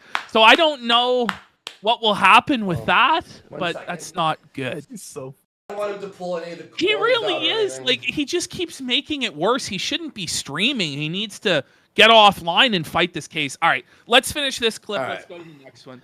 I'm gonna release little it. bit like, oh yeah, they don't have to go into deal. Oh yeah, we still like each other. We still do this shit. Oh, okay, cool. Like, I don't know what you do. I don't know if you guys even like each other. Now I do. Like, now I do. You got such a home life if your wasn't- kids are asking that question. wasn't that- Yeah. Like, do you guys even love each other? Like, what the f- dude? You guys That's bang so or like? sad. Yeah. Yeah, do you and mom still f- Yeah. What the f- Was is she going blowing on? you today, or what's going on? Did you dump? Yeah, her? dude. Whoa, way! Yeah. Stop dark, dude. Weird finding out. But again, if my kids learn that I like to have sex with their mom, and they should like to have sex with their spouses, and that they can use fun toys and accessories on occasion to make it hilarious. The Baldo to your Whoa. Wait, Ash, I thought you were exaggerating about the toy talk. No, dude. No, this is the rare instance where I don't have to exaggerate or oversell stuff. You know, like I'm good that with whole thing is so fucking wrong. Oh man, It's just like no problem with that. well, all right, next one. it's bad enough talking sex to your kids, but then you also have to just tell them it's like, well, the fleshlight is a great tool to warm up off. Oh, Jesus. You want to know what's happening in pegging? You go straight to the trad community. Go to the trad community, and they'll tell you all the stats. They've tested it did out. you just put me in the trad community? Well, I don't want to be in a community. Yeah, biggest problem in the universe. And he's basically saying he's not who everybody thinks he is. He's not a traditional father, and yeah, here we go. Yeah. You're in a community, buddy. You best start believing in communities. What the f? I would point to you as a trad. But I don't advocate anything. I don't tell people what to do. You have 2.5 kids and a You wife. said don't get pegged. I It'll have fuck up 5 your kids. career. You have 5 kids. Well, then isn't that ultra trad? But like, I don't tell That's like anyone. 1940s trad. I don't tell anyone else what to do. That's fair enough. I'm not like, you need to go out and get married and have kids. I mean, But you believe in a traditional lifestyle. for me, for you, it works. You would agree that for other people, it's not the It right way. did not. See, what's crazy is he claims that for him it worked, but it clearly did not work. Yeah, He clearly didn't abide by it at all. He clearly resented and hated the lifestyle and did everything he could to escape from it. If people he used to do a ask me show called Trad Dads, by the way. This is all lies and bullshit from him. Yeah. By the way. It's like history being rewritten right now. Yeah. Like, here's my philosophy. Yeah. If people come up and say, hey, how do I get to where you are? Right. I'd say, here's what I did. I don't know if it works for you, but this is what. Now, whoever took that advice, do not go do it. Do not do anything he said. Yeah, 'cause it's exactly. bad. Don't go down the same path. yeah. What else do we got? Okay. Moms don't care. Like I know the meme is really funny of the kid shoving the other one, says, tell your mom to post more anal vids on OnlyFans. Like, that's fucking hilarious to us.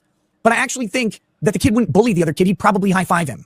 Like, it's No, but there are kids. What an insane joke, bro. Like, What come the on.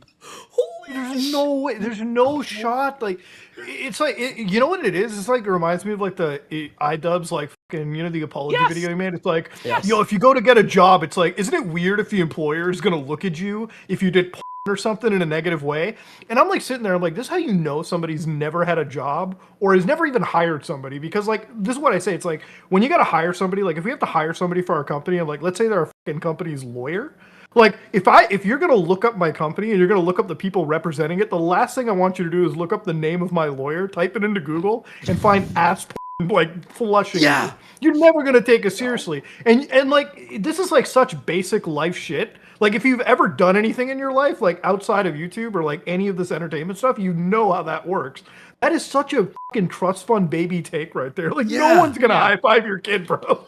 Like, No. be a laughing stock. Like, if the kids bash are you. able, your Brutalize. mom's naked. Your mom's pussy. Like, whoa. Look, here's your mom's tits Traumatizing. right here. Dudes would be sharing the fucking images around. You'd be fucking bullied every day. Yeah. No, they would high five. I like, I that still stuff. can't believe he came out with this take. Like, it's just wild. But there are kids that are committing suicide because their parents Right, like, are on look, OnlyFans, and which is what do you think about that? I mean, like, there's literally kids No, that are getting and bullied. Let me be very clear. I think that OnlyFans is not a noble profession. Okay. Anyway. Okay. It's just. All right, here we go. Yeah, we're just smashing through this We're one. just these short ones. And we're almost at the crazy, like, more recent stuff, but we're on the spiral here. Just the- Drug addict, sex pervert. Oh no, homie, I've always been a sex pervert, literally forever. All right. What are you talking about? Well, okay. Well, And his fans would still be in denial and say that he wasn't while he was saying this stuff. That's what was so crazy. Now here, this is actually pretty sad, and I think this is why he's been living like this degenerate, fast life. Here, listen to this. Guys, I'm 41. I got like 14 good years left in me. 14 good years? I know. I got 14 years to be degenerate as What? But it's so morbid. Like, why look at it like that? Why don't you look at it like I have 14 really productive, good years to set my children up, to they never have to work again. Yeah. And then my golden years, I can spend time with my family or something. Like, what? Stay healthy, feel good. Because if you do drugs nonstop until you're like 50, you're gonna be decrepit and fucking like mentally unwell. And this is part of it. Is what happened was he got married to his very first girlfriend. So he got married to Kayla like when he was 24. He had never been with anybody else. Immediately he starts having children. He's had 5 children. He gets locked into this like Christian lifestyle where, you know, he can't just do whatever he wants and present himself however he wants. And he talks about the movie American Beauty. You ever familiar with this movie, Mudahar? No, but I've heard about it. He basically draws a parallel in his life with American Beauty and feels like he's like the Kevin Spacey character in that he's trapped by a family that doesn't really appreciate him, that he kind of resents, and he wants to escape from that. And I just think it's a very, very sad path that he's on. It's very, very sad. Yeah, man. Do all of it. All right. He never got to sow his wild oats, and now he's doing it So now. this whole- Here he is. Here he is. This is another one where he's like resentful of his children. He's upset that he has to go to Christmas events for his kids. Whole week, by the way, this whole week, there's not going to be daytime streams. Let him play, okay? One second. It's Christmas time, and if you have kids, you know. If you have kids, you know. When Christmas time comes around, any activities that involve kids, all the fucking losers who run them, they all just like, oh, well, you have mandatory stuff. You got concerts, you got mandatory meetings, you got whatever. Kids have to be there. They have to do this thing. It's like, fuck off. It's Christmas. Why would you do this? They all do it. It's so fucking lame. All I want to do. Imagine taking time out. All I want to do, Chad, time of the year for your kids. I want to either go to Cancun or California. Like, for New that's what Year's, he's thinking and about. I don't think I can do either. Oh, It's just like poor baby. He can't go to Cancun for New Year's because he has kids. You know when people talk about like out of touch statements, that's the out of touch. It's so fucking out of touch. And there are people that like their dream is to, I want to have a family, I want to have kids, I want to have a house, I want to spend time with them. Like that's their dream. And you know, he has that dream and he just spits on it. And he's resentful of his obligations. Here he is the I mean, this is quite sacrilegious. Yeah, he calls himself, you know, he actually has a vanity license plate that says Law Pope on it. Boy, that's it's like Saul Goodman's here, lawyer up. Baldo Pope, you know, The like Baldo Pope. Well, here he is going off. Omni et Patri et Filii et Spiritus Sancti. We're gonna look at the shirtless Pope rackets. What's up, y'all? Law Pope here. Lots changed in the church over the past year, as you know. We are now drinking milk, which is an upgrade from what the priests have been drinking, if we're being honest. By the way, I got to say how much healthier he looks there. Yeah, he does. Because we're going to see him shirtless in a minute, and it's like, oh my God. All right, let's let him finish here. So look, no hate. Don't discriminate. Oh my God. Oh, Jesus. And maybe more of them should just masturbate. Demonetized. All right. You should always wash your sex toys. That's why the church invented baptism. Whoa. Okay. Comedic stylings of Nick Rekieta, everybody. Stand up. God damn. It's like I don't get it. So I want to have monogamous sexual intercourse with my wife of 18 years whenever I get the opportunity. If that makes me a pervert, can call me that all day. I don't like that's what I want to do. And this is so much tamer than any. Like, this is actually a tame one. It's you know, in comparison. Yeah.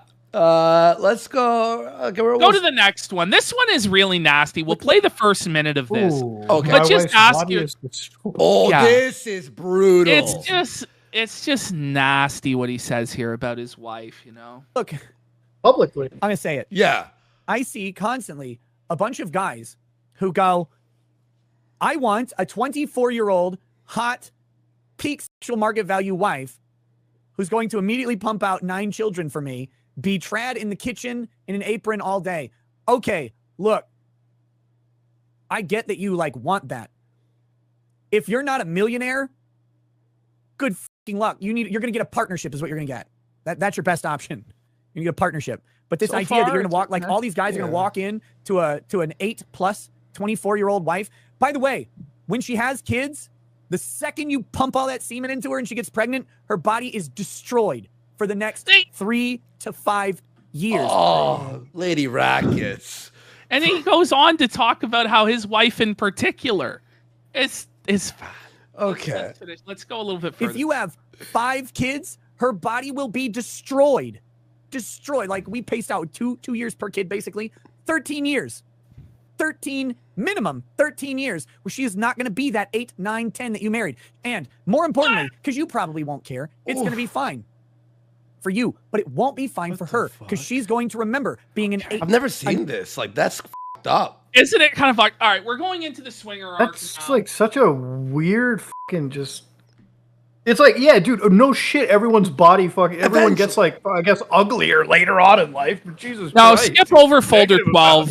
Let's go to folder 13. Sure, Here a long time. Yeah. So this is when he first meets Steel Toe morning show. Here's the new arc. You ready for this? Oh boy.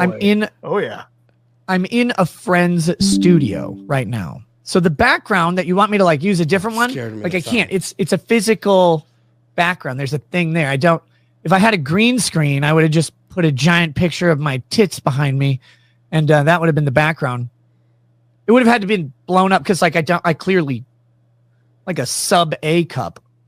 And by the way, I'll say this: do you notice that he's nasally, like more nasally than usual? Mm-hmm. This is where it really started to be like there's something else than besides just alcohol. But he's also like just really skinny right here too. Yeah. He's like way more skinny, and you can hear the. It just sounds like he has to always blow his nose.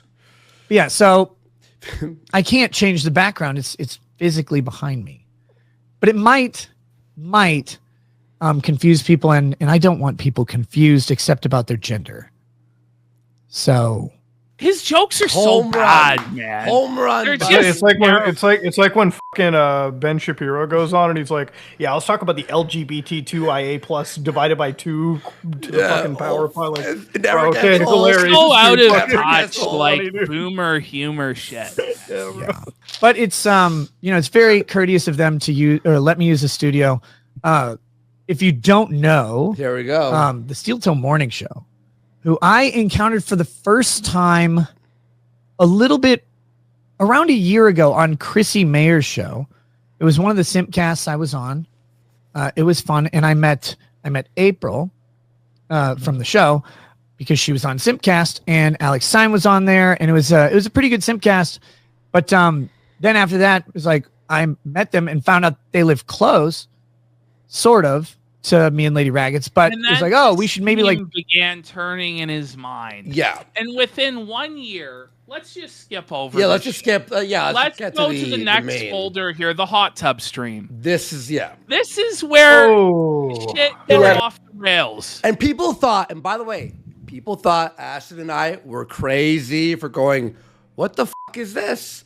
They're like, it's clearly a joke, which, Muda, it was not only not a joke, it was way worse than we thought. It gets dark. That's Aaron. That's Aaron.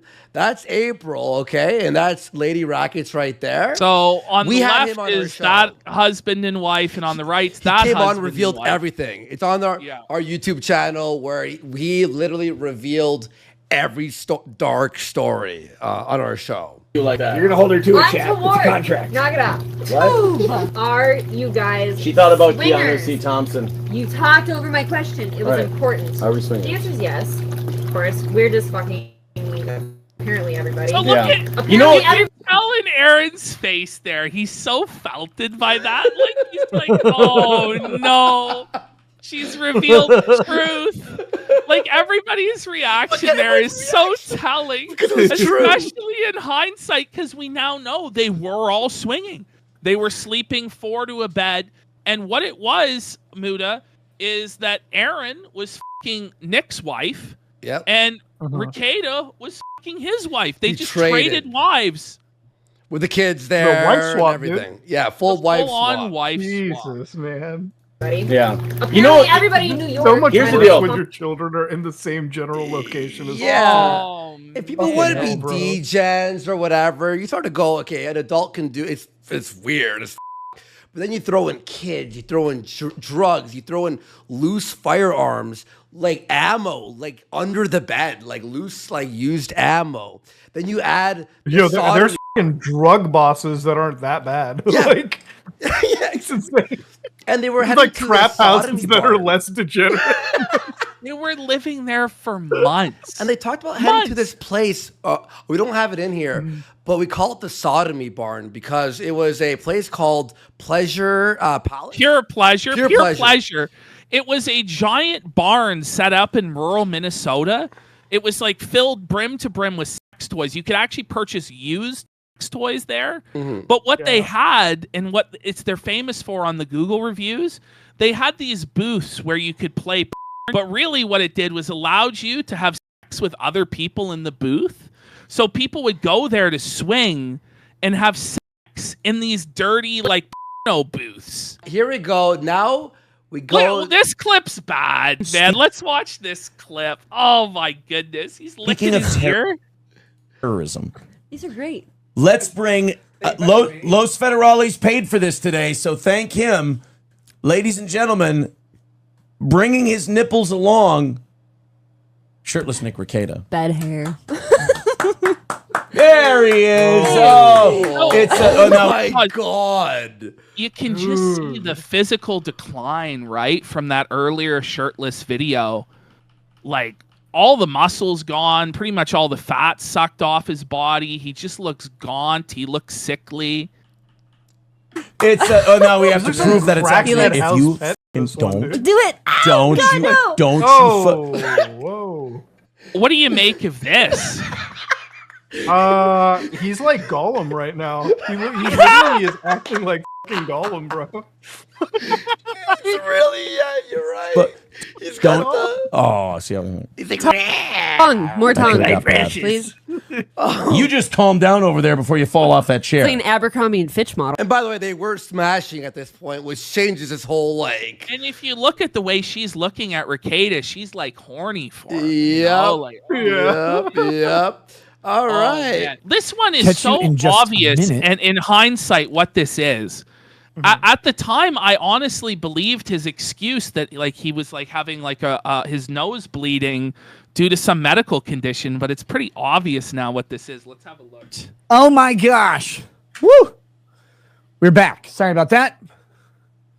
Sorry about that. Here we go. Flying. Look at how red his fucking nose is, bro. Yeah. That is fucking he is just drinking so constantly. Like his like for anybody in the audience that may not know what that is, it's like when you're drinking and like you're drinking out of like a glass or alcohol, your nose, your skin dries up because of the fucking alcohol. Like he is just consistently fucking drinking like nonstop. Yeah, like dude. dries your in nose, amongst all- right? Yeah. Yeah. Like that is dude, like when you got the Rudolph the Red Nose, like that is like legit. Like he's just drinking. That's not even just cocaine. Like Yeah. cocaine, he's gonna be like sniffing like crazy. But Yeah. this is just a man that will not stop drinking. Well, also his demeanor is very like, whoa, okay, all right, here we go. And this is when he kept taking breaks and he would disappear for 20 minutes at a 20 time. minutes, yeah. Because he was railing lines. And now he comes back and here we go. Let's have a look.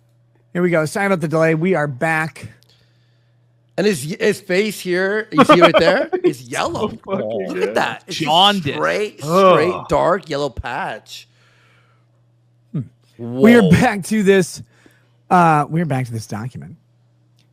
No, not this document. We are on to the next story. Oh my god! Wait. He can't even hide that he's tweaking out. Like he's just so fucking obvious here. Hang on, there was one frame. Look at that. You see where like the nose. There's blood. Yeah, there's blood. Yeah. We're on to the next story. That's a lot of coke. God, that's a lot of coke. Give me just a second. Jesus Christ.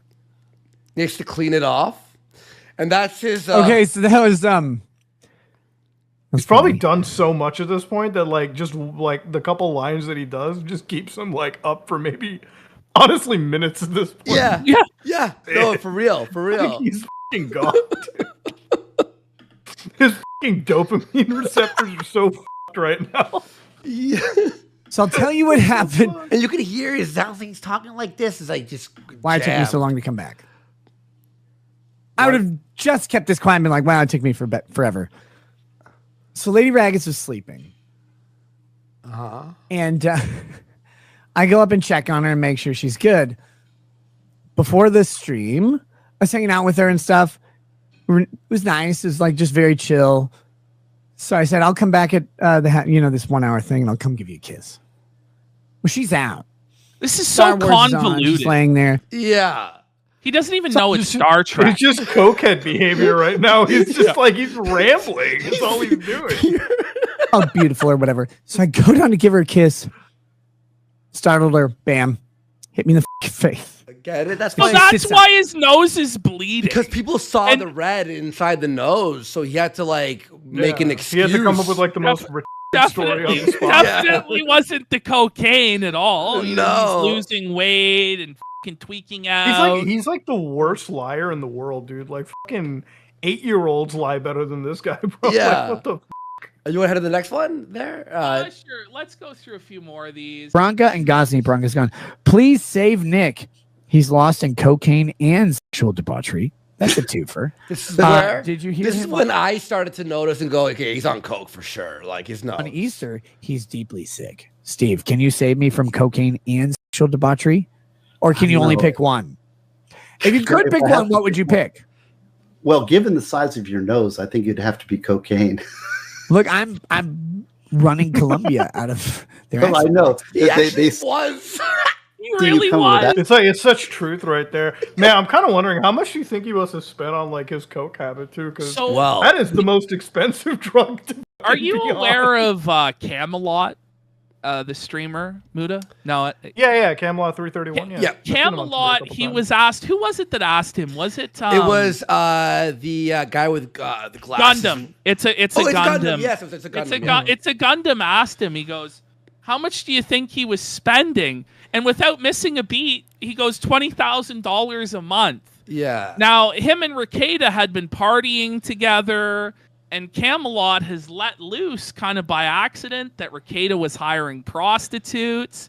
And it you can seems tell that when he says it, he's like, he says the $20,000 a month, and they go, "How do you know it was $20,000 a month?" And he's like, no, he was just silent. Yeah, And they're just yeah. like, just stop talking. Just stop talking. It's over. Just 20K a month That's on ridiculous, cocaine, dude. bro. F- me. That's a fucking shit ton. That's too much. And that's almost like selling, like possible selling amounts.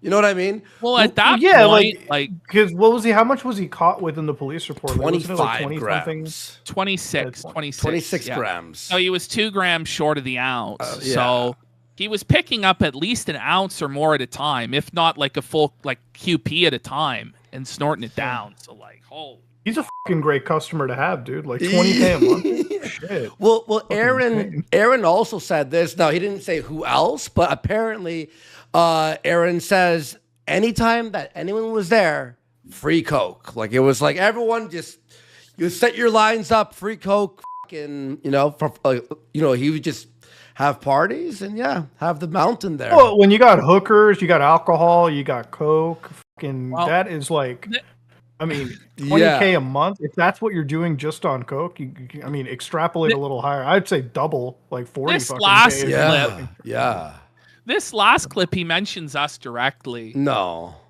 Oh shit. Oh no. So somebody. Yeah. Yeah, Netflix, I know. Oh yeah, the nice folks at Kino Casino are very concerned about your drinking, and they were like laughing. Ah! We were wrong to be concerned. Yeah. We were proved. A lot of people are very concerned about my.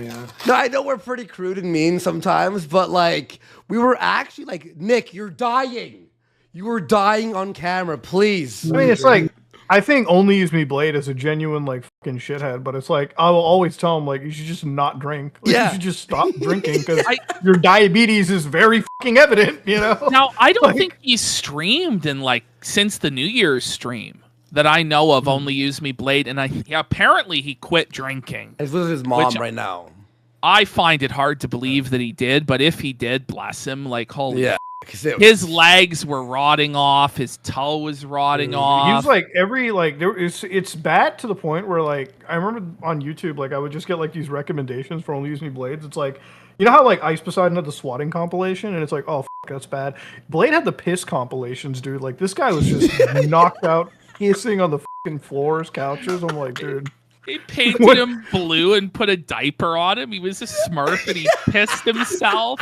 Man, like when you see the piss like compilation, that's like just a sign to tell you not to drink anymore. You remember where it was the second last person he stayed at? It was that blonde lady. I forgot her name. Oh yeah, but she's like, I laid the plastic over the couch for you. Like she was. Yo, ready. that lady was so nice, and he was throwing like sandwiches in her face. I think her name was like Sheepdog. Sheepdog. You're right. Yeah, dude. So bad. Felt so bad for her. She was like genuinely like such a nice girl. And then he's like throwing sandwiches in her face and like, dude. And then on New Year's, he tried going back, but she's like, no, sorry, because he's like. She's like, I'll do anything for you. He's like, stay at your house? No, not that though. Just not that. Not that. That New Year's stream was fucking crazy, dude. That was wild. That was the last time we've seen him. I think people are saying in chat he's streaming games. Game streams now sober, apparently. Yeah. Well, that's good. That's good for him. Yeah. I'm happy for him. Yeah. What do you say? It's interesting when people are very concerned about your life, but only in a very specific way, and they have no concern about any other thing about your life, right? Like it's just this one thing that kind of seems like specifically motivated is not actually a concern. But hey, what do I know? This age. What does he even mean there? It's like I don't understand what you mean by it. It's basically saying we're concern trolling and we don't actually care and da da da da, which to a certain extent is true. But at the same time, it's true that he shouldn't be drinking himself to death and snorting lines of cocaine. Well, so it's like, yeah, we are doing a show. Yeah, we're doing a show. We're covering your downfall. But ultimately, like, it's up to you to turn your fucking life around. I don't genuinely really care that much if he turns his life around, except for his kids. Yeah. That's where I do draw a line where I'm like, I want the kids to not have an abusive fucking parent that doesn't feed them and doesn't clothe them and is exposing them to, like, you know, strange men fucking their mom, stuff like this. But, you know, it's just sad, this. You know, he's just, like, refuses to admit he has a problem. It's like if you got degenerate sexual lifestyles, nobody's going to tell you to stop that because it's like, whatever, that's your life. But alcohol is like, your consumption of it is so, it's just a net negative. Anybody would tell you that. Even your worst enemies would probably bring up and tell you got kids, bro. You probably should stop killing your fucking organ, you know, so to speak. And we're not even showing you the like, he'd get drunk and say the craziest, drop the hard R on YouTube like 20 times. I'm like, this is your job, dude. A lot of it just can't even be shown really on Kick. Yeah. How he really got away with a lot of this stuff, like, who knows? Yeah. I guess Rumble, he mostly streams on Rumble. Yeah, true. And they're pretty loose. And he'd be the most blackout then, so. I don't care. I am in the public eye, and I do my drinking in public, so people will draw conclusions about it. And you can do two things. You can either go, whatever. I do my drinking in public. How about you don't do your drinking in public? Drinking in public. I don't know. Like, it's not a real good justification.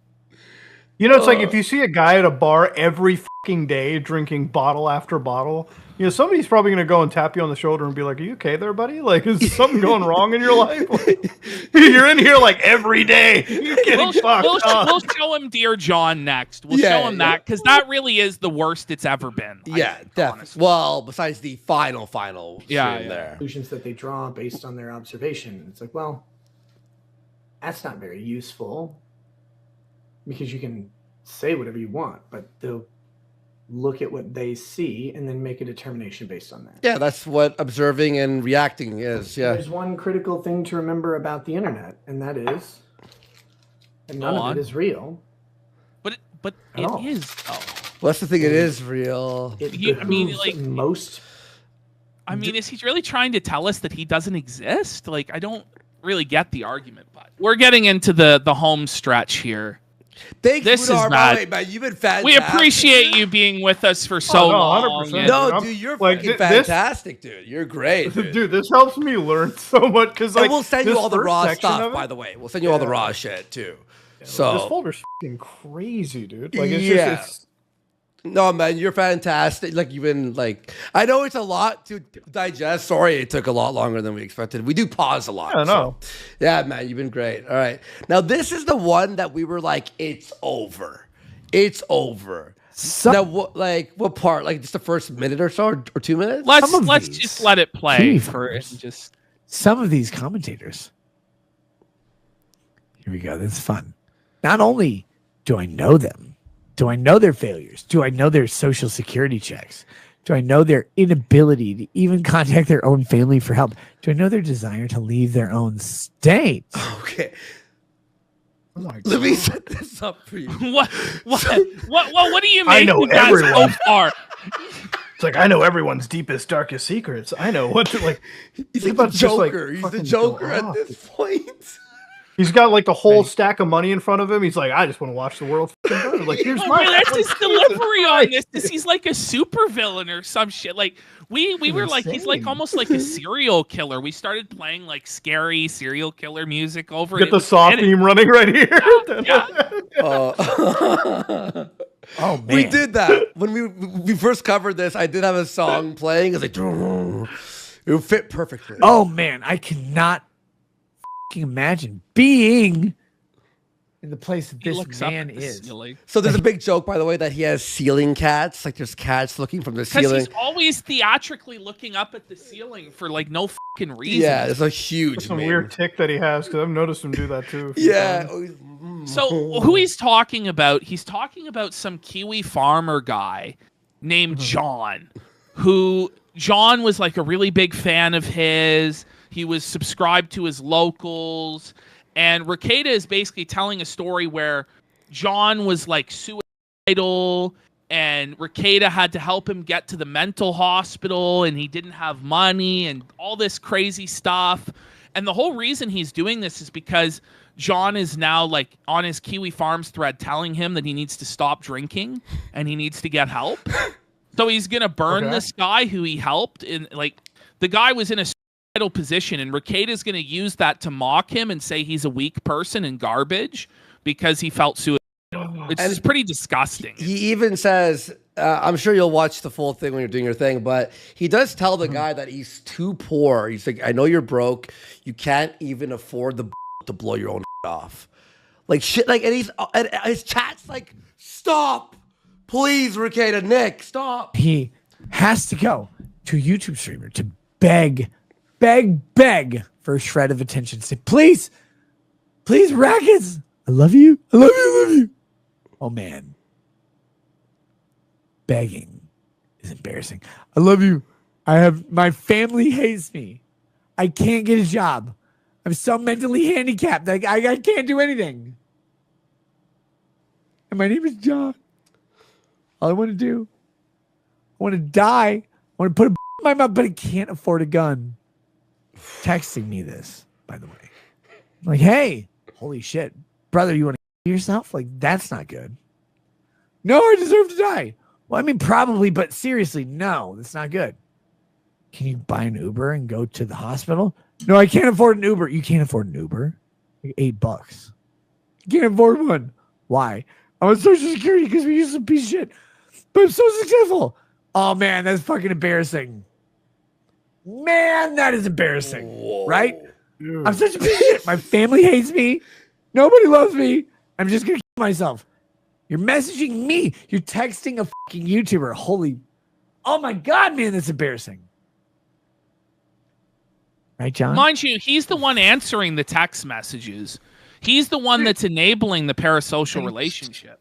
Oh, like you can't even like really respond to it because it's like, you know, we all do like our jokes and we all laugh at shit and we all like have a good f***ing time, but it's like we've all probably had like a fan that's hit us up and like I've had a fan or two like years ago hit me up about like school and shit like that, and it's like I had this one fan I remember, he was like, they were thinking about like dropping out or something, and I was just like, it was like one of those things where it's like late night, I'm in the middle of a game or something, and I like at the time, like I look at my message and it says read, so I'm like, I don't want to leave it unread if this guy's going through something.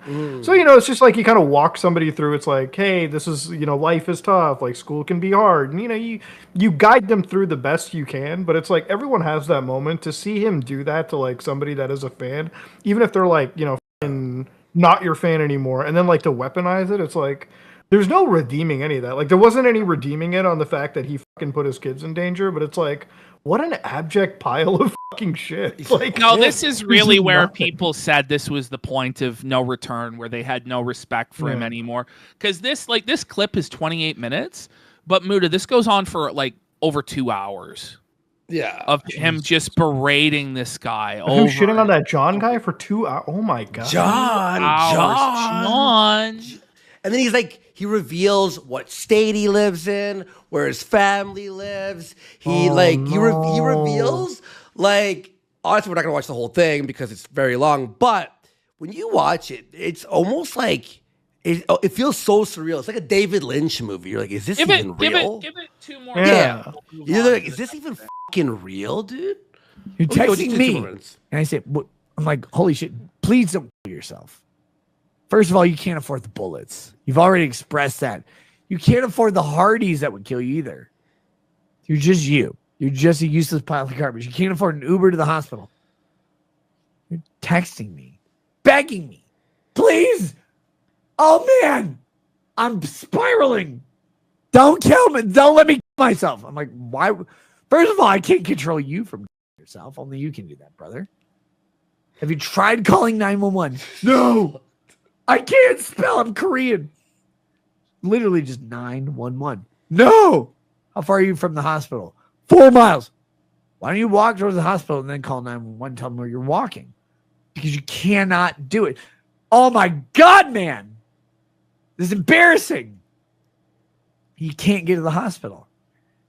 Would you buy a limo or a private jet to the hospital like a normal middle-class person? They're like, oh, I can't make it in middle class. I have crippling disabilities and anxieties. The way that he's describing this guy, it's like you're talking to somebody that's like mentally like not all the way there. Yeah. So he's just like making fun of somebody that's like, you know, has some like mental impairments. He's making fun of somebody with like mental and physical disabilities, like a guy on disability who's struggling in life. And it's like the idea that he has to make this public and like shame and humiliate this person whose life, by the way, he's describing it is already really hard, when Rekieta's life is really good, and Rekieta just can't be content with that. He just has to spitefully humiliate this person. That's where it's really disgusting. You know, that's where people really had a problem with it. All because the guy was like, you're drinking too much. Yeah, it's like he's just like he's acting like a fucking child. But the other thing is like it's insane that in his own head right now, like as drunk as he is, he probably thinks he's like the coolest fucking guy on like stream right now. Yeah, like you see me berate this like mentally like disabled guy right now on the internet for being suicidal. Like what the how did he think this was going to be a W or that people would praise it? He's just blacked out of his mind. It's crazy. It goes. Skip ahead a bit. You literally can't tell him to stop drinking. It's like fucking like this. It almost feels like a guy that's never been told no in his life. It's like the moment you tell him, it's like, yeah, you're being kind of a fucking dumbass. He'll take that as like a personal fucking insult. You know. He has self-diagnosed. I don't think it's been clinically diagnosed. Oppositional defiance disorder. So he says when somebody tells him to do something, it makes him do the exact opposite. Yeah. Which is crazy. can you come pick me up? I'm gonna kill myself if I don't get some help. The idea is they go and talk to some This is halfway counselors, through of this whatever. 20. Yeah. They identify their problems. They're like, "Hi, John. Why can you not, in any way, sustain any employment?" Like, well, because I can't stop masturbating. Thought of children. Holy shit! So What? He just claims that He's John like masturbates? actually crazy.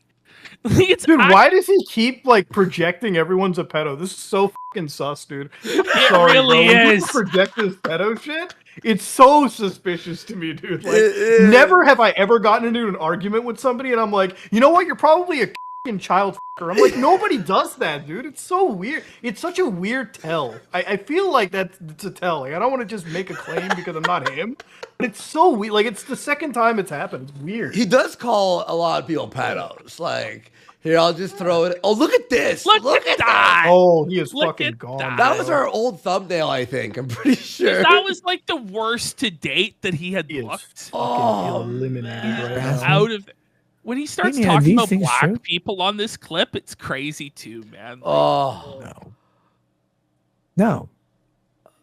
You save a person's life. This is quintessentially Kiwi Farms, wrapped up for all of you. As a person whose family has disowned them, will All never right. have a significant other. Okay, like It's so mean. It's so cruel and spiteful, man. It's like, this guy's like idle. Like, why would Bastard, you do man. this? All right. Well, he's like projecting his own shit too, right? Yeah. Like Yeah. you can tell around this moment his life's not looking the best. Because anybody that's like in a good state of mind or like a good state of life is like they're not going to tear somebody down like that, you know? Like, okay, I get people who like say, "Muda, you're a fucking Pajit street shitting piece of shit all the time," and I'm like, dude, I don't give a fuck. Like, I can't take that seriously, you know? Yeah. Life is fine. Like, I'm more worried. I'm like, why are you so mad, right? Like, personally, like, is it because to me when somebody's like that, I'm like, there's something going on in your life, you're really pissed, you gotta jump to the street shitter joke, it's fine, whatever, it's cool. But then it's like you're not gonna go out and like objectively destroy a person, right? Because if your life is fine, you're gonna like wash it off, you're gonna move on with your life, you're gonna do your shit. And that's it. But like he's just using this like it's pretty telling when you're shitting on somebody with like all of life's problems just to make yourself feel a little better, and you still have to fucking drink your way through it. Like what the fuck? You know what? You really nailed it. You really nailed Look, I get called a read about 100 times a week for having a stutter, and I just go like, I have a stutter. Yeah, it's cool, fine. I'm not gonna lose my mind over it. And it's funny. It's cool. I love it, guys. It's cool. Yeah, I see you in chat. Yep. This is really where it's the beginning All and right. the end. Do you want to go on to the next one? Yeah, let's go to the next. So this one is very funny. So April, who's that steel toe guy's wife, the hot wife that Rekieta's having sex with and cucking, she had a bunch of speeding tickets. And so Rekieta, for the first time in years, agreed to be her lawyer and represent her in court on these speeding tickets. However, he no-showed because he was drunk and high out of his mind. Here's his cope about that. A people pleaser says, "How was court today? Was it good to be back in the saddle practicing law?" No, I wasn't there. Obviously, that's the joke. Very, very sick. Again, and the mornings are particularly rough. So I was vomiting this morning. What? That was fun. So, you're vomiting. You're like, come on. Who believes this? And by the way, the whole court thing, he just had to call in on Zoom. Yeah. So he couldn't. Okay. To be fair, if he did that, he would somehow be worse than the guy who called in while driving. Like that would be the more viral clip. Yeah. It was at 1 PM. So he's talking about how the mornings are tough. But this thing was at 1 PM. Anyway, it's not enough time to like sober up for him, dude. He's on his seventh rail by then. But it stopped, so that was good too. But yeah. Anyway, he's got his Last Frontier flagon says of rumor. whiskey in hand, like medieval lord. Or So Ashton, he texts me and goes, "I just see a chair on Rekieta's stream." So I'm like, "I'll OBS it so we can cover it." He comes back with white powder on his nose. No. So we'll show the white powder right now. Yeah. So this is what we came. There it is. This is what we came back. Zoom in, enhance. Oh, he was just baking a pizza or something. Guys. Yeah. Just some powdered donuts, dude. Bro, what is in the ceilings though? It can't just be cats, bro. He's been fucking staring at it every time he does a line. He claims that the ceiling isn't finished, right, Ashton? Yeah, that's the claim. He says it's like not finished, so it's like, pipes and wires. I don't know, but he's just there. He is. Now this is This is him going off on the judge in his civil case. You have to in the watch lawsuit clip. with Montegraph. Oh, this is great. And this same judge was then put in charge of his criminal case as well. Oh, yes. Yes. You get to file a motion for summary. You when you watch the actual clip, it's so deranged, man. It's just a flow of random words. It's crazy. Judgment after discovery, because the judge, Jennifer Fisher, yes, like The Office, decided that you needed to have discovery. The only fact outstanding on discovery was Montegraph's alleged damages. I don't know why we need those. I don't know why Montegraph needs those. But that's the thing that was standing out. Everything else was there. Our judge is literally really fucking big. stupid. There it is. He says the judge is literally fucking stupid. Talking about the case in and of itself, your own case, is very fucking dumb. But then to actually call the judge fucking stupid. Yeah.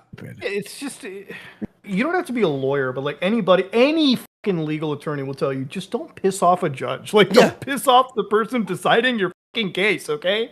Jesus. Apparently a few years earlier, too, he shit on that same judge in an elevator.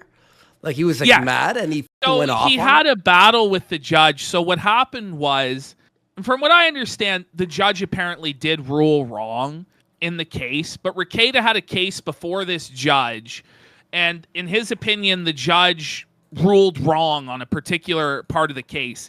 Instead of objecting to what she was doing there in the courtroom and getting it corrected, his client was felted, and I believe the client was somebody who was accused of embezzling money. She was embezzling money. But afterwards, he actually approached the judge in an elevator and started pressing her about the case, which you can't do. That's so fucking smart to do, bro.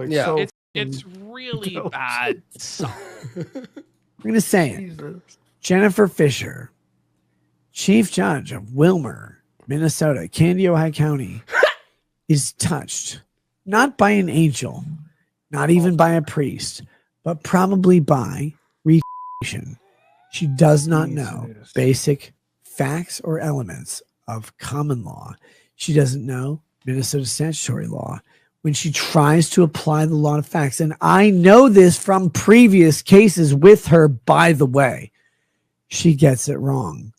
And you know what's crazy? I know what people are going to say.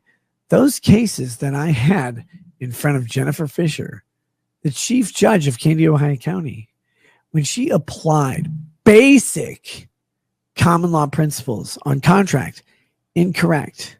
She applied because she said, I can do whatever I want, basically. She was not, at that point, judging in the district court. She was judging. I mean, she's the judge. She's in charge. I don't know. What's his point, dude? Can you believe it? The judge has more rules. What the what? The small He's just so pissed that she's outranking him. Oh man! She said, "No, that's not how contracts work." I'm like, Judge, that's how contracts have worked for 450 years. He did not just go, well, actually, Judge, but he didn't even do it in the courtroom. That's what's he waited. He waited until the elevator after to bring this up.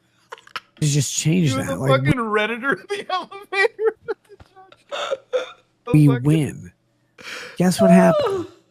we won the next time we got to the hearing, because like any boring stereotypical woman, they will sit there and tell you why you're wrong over and over and over again. But lo and behold, if you just wait a day, Just being pure sexist. Like going after her on the basis of her gender is a really wise thing, I'm She's sure. your judge. For Like a this career fucking woman dumb in- broad telling me Yeah. Make me a sandwich, bitch. Shut up. You're not my judge. You're the maid. Like, whoa, buddy. okay, You come around to your thing and go, you know what? I said you were wrong, but you weren't wrong. I just really love the taste of liquor being. You have to. Oh, whoa. Hear This this. is where it gets crazy. I said you were wrong, but you weren't wrong. I just really love the taste of liquor being squeezed out of my vagina. And then they drink it. And then they do whatever. And I'm just sitting here going, most of the judges in Can High County are men. So demented. How do you even come up with the stuff he comes up with here? I don't even know what he meant. I really don't. It's just like it's just so filthy. Like he's trying to add like a joke, but the joke doesn't have any like setup or punchline. It's just like words. Now we have the. It's like the Zerka shit, you know, when they're like, "Yo, I'm a pedophile." Like, oh wow, what's the joke there? What a wild I joke! love kids. Dude. I love Yeah, kids. dude, Wait, crazy. what? You like what? You know? Yeah, right. Get it? No, I actually don't. How are they going to squeeze vagina liquor into my mouth? I don't want them to. Am I Zach Galifianakis? Am I Barack Obama? Am I Joe Biden? No.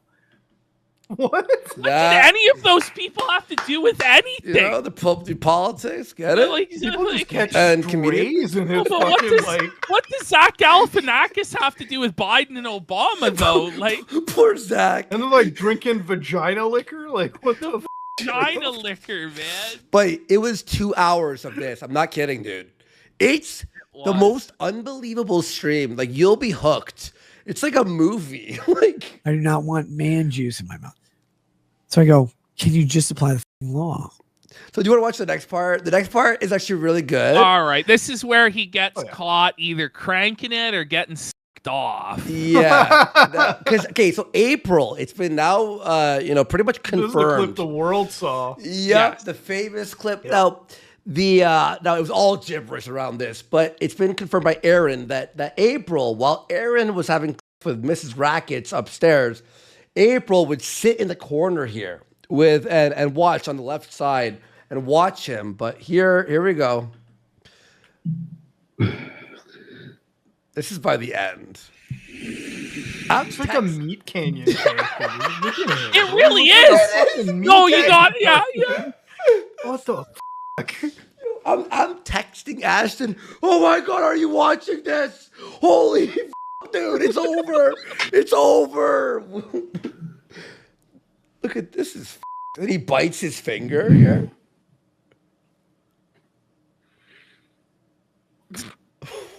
Damn. Dude.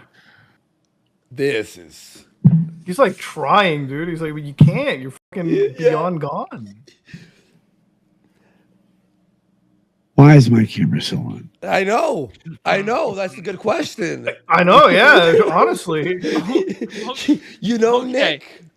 We could go over. Do we do that or do we do I the told arrest him, documents? I'll just show you like just 1 second. This was the story that Aaron told his chat, Which is relevant because of the court documents that have come out where About the the feeding children are kids. saying they're hungry and they weren't being also fed. confirms his story that he told us on the interview stream where he would feed the kids. We don't have to watch it. It's just him feeding the kids. So. Yeah, he says he would feed the kids SpaghettiOs, which, by the way, it's like you're a millionaire and your kids are eating SpaghettiOs. Right. Then, of course, So these are the charges for Rekieta's wife, Kayla. Felony possession of 25 grams or more of cocaine. They're hitting her with felony for sale or possession up to 25 years.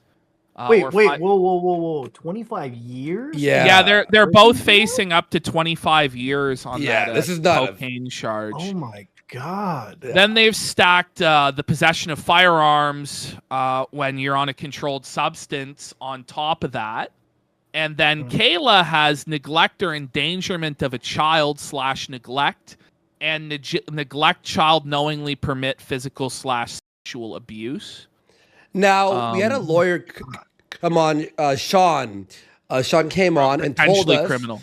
Yeah, potentially criminal. Great guy, by the way. But he said that last one about physical/sexual abuse, since Nick wasn't hit with that either, they think it may be a typo. Which, by the way, but crazy the typo. first one, yeah. But the neglect or endangerment, yeah. You know, but who knows? It'll be sorted out in the courtroom. But we do know there is at least that neglect or endangerment of a child charge, which is not good. It's because it was like the way you type in, it would be like you type in the code and then it would show the text. So the person mistyped the code and it's one number off is what he said. Yeah, because I can imagine it's like they type in the code and like a drop-down box probably shows up and you just tick whatever. And you click it, yeah. So yeah, that's what he was saying. This is for Nick's charges. They're all the same, except that last one that Kayla had isn't there. But he is facing 25 years. Here we have the mug shot. So this is really what confirmed beyond any shadow of a doubt that this other woman was living with them. She was arrested as well. April. This is April. This is her mug shot. Then we have the mug shots of Rekieta. Kayla's looking rough. Oh, she's like a fucking Fallout ghoul. That's a ghoul. Yeah. Ghoul, yes. Dude, it's oh fucking my Fallout character right now, dude. dude. That's what I mean. That's what drugs are gonna do. Oh, dude, he's f***ed up. Yeah. Look at his eye. And he's seething there too. Oh, he knows it's going to be in every channel thumbnail, the rise and fall of Rekieta and all the videos. He's pissed. He is seething. So the day before he was arrested, in the evening, he did a local stream and it was off camera. And then he accidentally turned on his camera for a split second. And we all saw the black eye. Now, it was confirmed there was a black eye on this mugshot, and he claims that he fell and hit the table, but like... Aaron, who lived with him for months and was letting him f*** his wife and f***ing his wife, he says that Kayla gave him the black eye because he witnessed her throw books at his head all the time, hit him. So he's saying that it's Rekieta's wife who gave him that black eye. Could be so. Speculation, but he did live in that house and he did see what was going on. Yep. So this is showing there's a mandatory reporting issue. This was the pastor, David Nestor. Here we go. This is actually the incident report for it. So this lays out exactly what happened. A search warrant was executed. Law enforcement approached the residence and Nick Rekieta was traveling in a vehicle. Rekieta was stopped by law enforcement. Upon knocking on the door, a juvenile female opened the door and wouldn't let them in. Nicholas Rekieta would not provide the door code to enter the residence, so law enforcement entered the home utilizing a door ram. So you just got to think about how traumatizing that would be to this little girl that's answering the door, that, you know, the cops just busted it in because Rekieta wouldn't give them the code to get in. Upon entry, it's crazy because like you kind of got to think about it too. Like, he's also really stupid if he has that many drugs in the house. Like, why didn't you just start immediately trying to flush that down the drain? Everyone is because it's like everybody's saying it. Because it's like if you have it takes a while for the cops to at least whip out the door ram. Like you have plenty of time. So it was honestly on Kayla and April because they were in the house. They didn't flush the drugs. Yeah. They were in there. Rekieta was apprehended out in his vehicle and then later came there. But upon entry, law enforcement located Kayla Rekieta and April Imholte and 4 juveniles who were also in the home. So one of the children wasn't home. Officers noted the home was extremely cluttered. There were clothes everywhere, dirty dishes, dust, an overall dirty home. Rekieta returned to the home with law enforcement and he demanded a copy of the search warrant. When given a copy, he looked at it and threw it on the ground. So he basically threw a temper tantrum. And also Sean, the lawyer from intentionally a criminal, he said that someone DM'd him a photo from Nick's house. And apparently it was, he goes, it's disturbing. It was worse than they described. Yeah, he's like, when you see the body cam footage, whenever it's out, which it might be tomorrow actually, he said it's going to be like crazy to see that house. The total amount of measurable cocaine was 26.67 grams. They also recovered ketamine. They had 8 tablets of ketamine.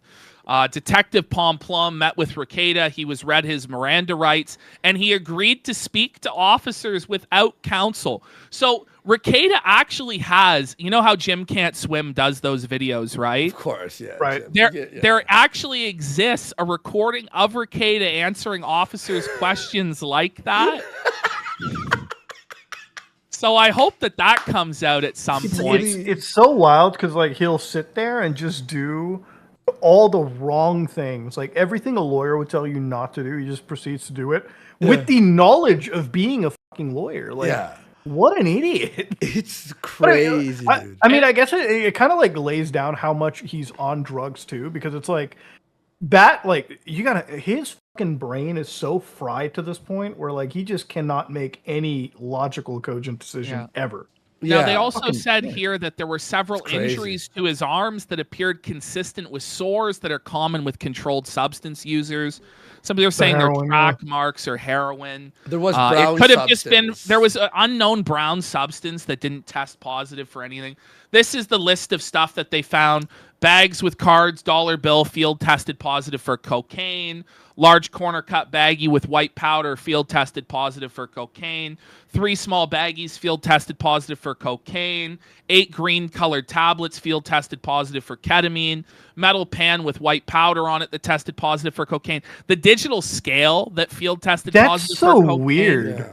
The digital scale is weird too. Why would he just have that? Yeah. Well, he could be dealing with it. Either that, or since he's buying in such large quantities, he's making sure he's not being like screwed over by the drug dealer, and you're gonna, you know what I mean? So yeah. But if he was being fucked over by the dealer, what's he gonna do? Like go up and demand? Yeah, there's not actually shit he could do, really. Yeah, you're right. Yeah. All right. Is he gonna take it to consumer court or something? Yeah. Let's go to the next slide. We're and just also banging through all the this. snort tubes and shit. Like A that's snort tube. Jesus. Okay, we don't actually need to go over this one. That's All just right. the while being booked into jail, Kayla requested that her prescription medication be brought to her. Upon reviewing the bottles for Kayla that were brought to the jail staff found 2 unknown pills and gummies in one of the prescription bottles. These items did not match the prescription on the bottle. You asked the cop to bring in your pills, and it's other drugs. Whoops. Probably weed gummies, Yeah, I probably imagine. So this is the pastor. His name's Kevin Mellon. He's the one who made the mandatory report. He is a king. There he is. There's the legend there himself. There he is. Yeah. And you know, let's go. Next slide. Cool. Next slide. Next slide is a lot of. Here is the application for the search warrant. Yeah. So this is actually how he got felted. He says, I know the content of this application. Items that show controlled substance that would qualify as legal drug paraphernalia. Anyway, yeah. These are the facts that establish it. We'll send you all that too. You'll see that. Let's see here. About being hungry, not being fed. That's the part that I wanted to read. Yeah, wearing the same clothes for 3 to 4 days at a time, and would start to smell. Nick was reported to be lethargic and appeared drugged out, driving a car around. Another individual reported Nicholas will walk out randomly during sermons at church and have noted behavioral changes in him. It was alleged that Kayla looks anorexic, and Nicholas has lost a substantial amount of weight recently. One individual described Nicholas of having injection or track marks on his arms. So he's not even trying to hide it anymore, too. No. And so this detective started to go through the social media of Rekieta and the Imholtes. He says Rekieta is known to drink alcoholic beverages excessively on these video blogs. I immediately noted that Rekieta's appearance in recent months has changed. Nicholas appears to have lost weight, appears tired, and overall appears strung out, common with controlled substance users. Nicholas commonly refers to his studio as a basement in his own residence. He says he has been the victim of swatting phone calls, when reviewing, Aaron indicated that he and April are getting a divorce. So it turns out that swinging doesn't really work out. for your Yeah. marriage, Yeah. and Aaron and Yeah. April ended up getting. They're having a divorce now. Yep. Yeah, something about just complete degeneracy in your marriage just doesn't end up working out. I mean, Yeah. who would have thought? Right? If you end up, and I highly recommend hearing the interview with Aaron because he reveals a lot. In fact, it was crazy how much he revealed. But like when you hear he fell in love with Kayla, he's like, I fell in love with her. She's my soulmate, and we're just like, Let's go to our final folder. Which is the Fallout. It's 23. They did end up getting a new judge for the case, but this story is really bad. This story that Aaron David tells. So all right, Renfield with $5. Can we finally get the stories, couch, etc. you were going to spill before being sidetracked with chats? I mean, Nick brought drugs into my home after I asked him not to. One of the first times Nick was here, he did a bump off my kitchen counter, didn't ask, nothing. I looked him right in the fucking eye. I said, don't you ever bring that fucking shit into my house ever again. I have an ex-wife who, if she found out there was a speck of this shit in my home, would have my kids fucking taken away from me. Oh, I'm sorry. But he's so fucking booze and coked up that one day he fucking... And by the way, before anyone goes, hey, you piece of shit, I have talked to my ex-wife about all of this. She knows. She's very well aware. He brought this big lockbox full of drugs into my home. Had it up in my upstairs bathroom. Yeah. I was fucking livid. I called April downstairs. I go, they brought... Well, because Nick yelled, April, we made you one. And I called April. I ran upstairs quick. I looked in and I said, no fucking way. Went downstairs, told April. I said, I told them no fucking drugs in this fucking house. And April gave me the, oh, yeah, I'll tell him. Oh, that's bad. And I'm just sitting there like, why aren't you fucking angry about this? Well, I mean, you know why she wasn't angry. Jeez. And this is why I think I'll hate Nick forever, and also why I think he needs to go away. Where it gets bad. Either to a facility to get treatment or to prison. Kayla actually came and apologized and everything else, and then I go to the couch, and Nick had left a fucking bullet container of cocaine where my fucking kids were playing. What? Yeah. A bullet, so it's like to do coke, like quickly or whatever. Yeah. Just unzip it and go. Yeah, exactly. Yeah, the kids were literally, and he confirmed it on our show too. The kid was sitting right beside the bullet that Nick left. They were playing right there. there. Imagine if like those kids had opened it and like just started tasting out of it. Yeah. Oh my god. And like think about it. It's like these people are buying cocaine. It's like one of the things like you don't even know what the fuck that has in it. Like imagine if that had like a little Fenty in it or something. And like yeah, especially now, right? Like or speed. This ain't like buying coke a decade ago where it wasn't so dangerous. A clean shit. Look, I said, don't be. It was. I called April down. I said, everybody out of the fucking house. I texted, I showed it to her and gave it to her. I said, you take it up there, you get rid of this fucking shit. And then I texted her, I said, everybody out of the fucking house right now. You have no idea how fucking angry I am. April, and April was trying to like balance between with not this hurting. Guy, like he tries to pretend like he's a hero, but he did allow this guy into his house knowing all that he did. He let this guy have sex with his wife. He was partaking in the drugs. So, like, I view him like now after all of this, it's like once it's all come out, it's like trying to play some high ground. It's like if you wanted to make a difference, you should have and it should have been you reporting instead of the pastor, I think. Yeah. And, it was funny. It's like we kept, bringing up everything that we showed you. And he kept, reacting to our videos, saying that we're lying and we're this and we're that. And it turns out we were completely right. In fact, beyond. We were more than right. We were vindicated right. on everything. And even the crazy stuff, like the swinging and stuff. And he came on and we, were as nice as possible to get the full story. It would be bad if he came on and we're like, you piece of shit. So we were just trying to be as chill and he revealed it all. And then he kept drip feeding more stuff as it went. Now, he's like on his show, he's trying to make a change in his life and all this, and he claims he's a piece of shit, and he's like, I'll never live this up, I feel bad, and da-da-da. So like he understands that what he did is the shittiest thing you could fucking possibly do. Because he only revealed it to us once it was like they were arrested. Yeah, he was already out there. He was there on was a no show. way Yeah, like to once really shit hide hits the fan. Yeah, exactly.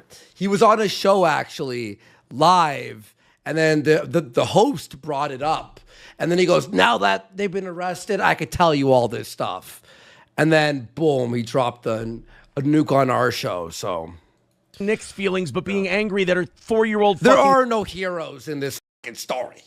There are, except for the pastor, and the people who like stepdaughter was within arm's reach of it on the couch. A 4-year-old. I was fucking incensed. Yeah. I got the kids out of the fucking house. I'm waiting until their backs are turned, chucking shit. Oh man, I was fucking mad. So performative though. This. And of all the people to come out, you would think my wife would come out and try to comfort me and say, they're gone. They're out of here. This is done. She went up and did a line upstairs where Nick was. And did a line. Kayla comes out to me and I go, this has to fucking stop. Either this shit goes or I go. She goes, yes, it has to stop. I know it has to stop. Fights ensued. It was a crazy fucking night. Wait, how much of a drug addict are you where you have to bring the safe full of drugs everywhere? Like, yeah, you can't just like take a little bit out and go, yeah, you have to bring all of it. The baggie, do a key bump, figure it out. Yeah. I'm going to bring I don't know how much safe. I need. Let's bring the whole 24 pounds with me. You never know. The details, but I'll fucking hate the guy forever. I'm glad he's out and he revealed everything, but god damn, it's a fucking bad story for him, man. Oh, here we go. Here's the time lapse.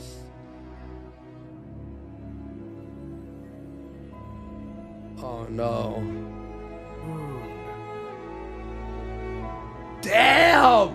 Oh man. Oh, dude, booze will fuck you up, boys. Oh, yeah. One fucking year. 1 year difference. Oh. Look how they found the same shirt too. So it's like you see the shoulders, like just like that's crazy. Coctiv says the show fell apart when you started partying with Nick, in my opinion. I'll say this. I think we got distracted. Oh, really? Okay, yeah. Yeah, there we go. Distracted. Well, we appreciate you covered all. You gave us a lot of time. Yeah, Muda, thank you for all the time there. We're going to make 100%. this a video on YouTube. It'll be fully edited and stuff, and we'll throw it out there. We highly recommend, too, during your research, the interview with Aaron is like a must watch. It's like the stories he says is like we're not even scratching the surface. You know what? There's one thing people were asking for. Oh, sure. Should we show them the Denny's joke? Okay, yeah, we want your opinion on the Denny's joke. Have you seen the Denny's joke? I haven't seen the Denny's joke, no. All right. All right, let's show them the Denny's This we have to show absolutely. And thanks, Budar, to everyone. I'm sure you know where to find them, but it's Some Ordinary Gamers on YouTube. You do awesome work, dude. The stuff by the you way, did with thanks Carl, for by the way. condensing this shit, guys. I want to just thank you guys for helping like condense this stuff because, like I said, when I started this off on researching anything Nick Rekieta, it's like, dude, when this was going down, when the whole thing was going down, it's like, bro, every thread was blowing up like in real time. It's like 40 pages every 5 minutes. Like you could go to the bathroom and like wash your face and come back, and a whole new fucking arc would just drop. Yeah. So it's like information overload, which even is like still like it's hard to condense it. Like like it really is tough. But I'll send you a whole fucking drive like between that and like the Turkey Tom video. And between the Aaron revealing the extra stories, I think you're pretty much set for it. And also, I want to say, too, about respects, we're pretty hard on people sometimes. And we called you guys out. We were just pissed off. I honestly thought there is no way in a million years you would even watch that clip.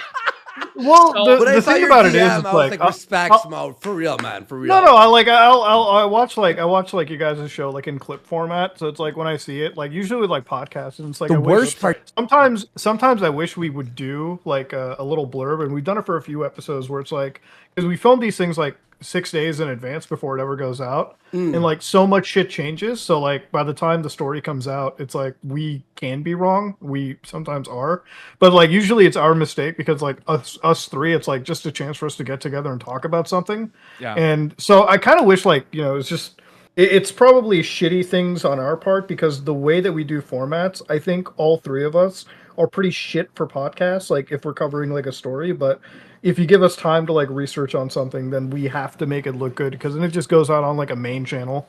Yeah. And that's when like way more eyes are on it. No, for sure, and like mad respects for coming on and for dealing like some people go like these guys. It's like I know we're intense or whatever. We are pretty crazy, but yeah, man. Like yeah, but that's like the whole game though. That's like the internet, you right get there. it. Come on, You get it exactly. We all do Yeah, it. Like what the.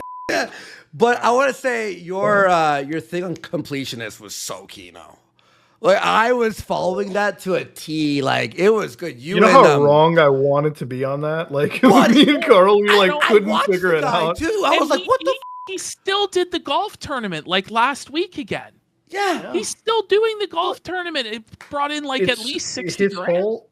The whole story was so fucked up. Like when it was happening, like Carl brought it up to me, and I was like, I'm gonna go to like our company CFO in the morning and like walk myself through this IRS documentation because at the time it was like the first time I was like really looking through a 990 PF or whatever, and it was just like when I showed it to my accountant was like, because they were telling me it's all self-reported, so I mean fuck it, they're just telling you straight up right there the money is in the account and never moved based on the filing, and I'm like, there's no way that can be true. And my accountant was like, my CFO, they was just like, bro, maybe if they're retarded.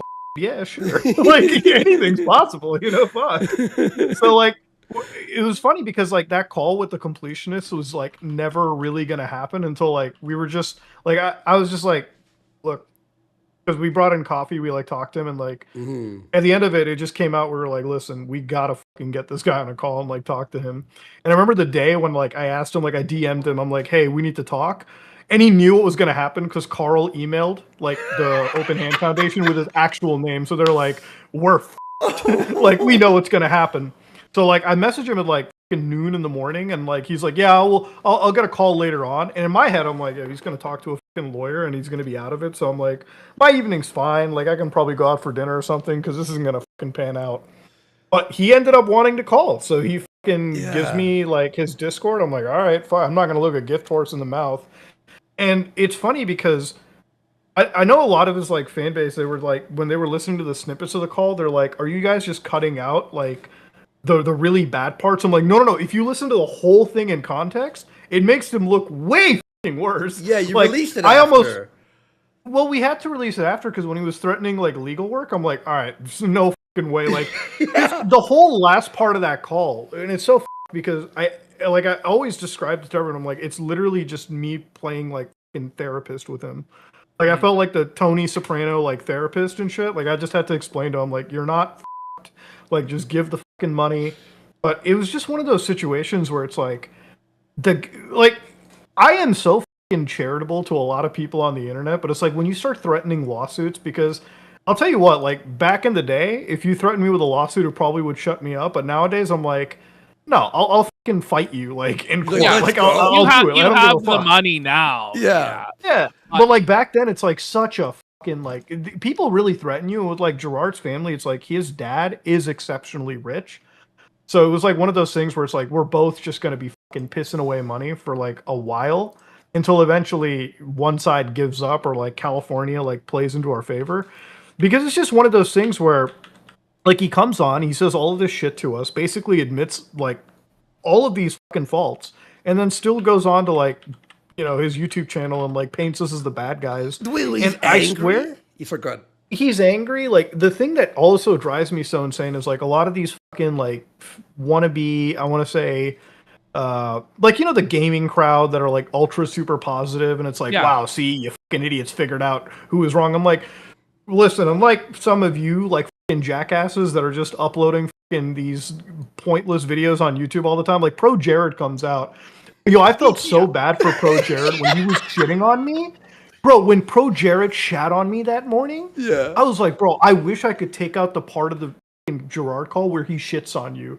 I'm like, bro, this man is going to bat for a guy that was literally a few days ago in call was throwing him and JonTron under the bus. I'm like, dude, that with friends like these, who needs fucking enemies? Well, I'm like, do you think Gerard will ever, recover? Do you think he's gonna make it with his videos? Because he's kept posting like there's nothing wrong. The Mega Man.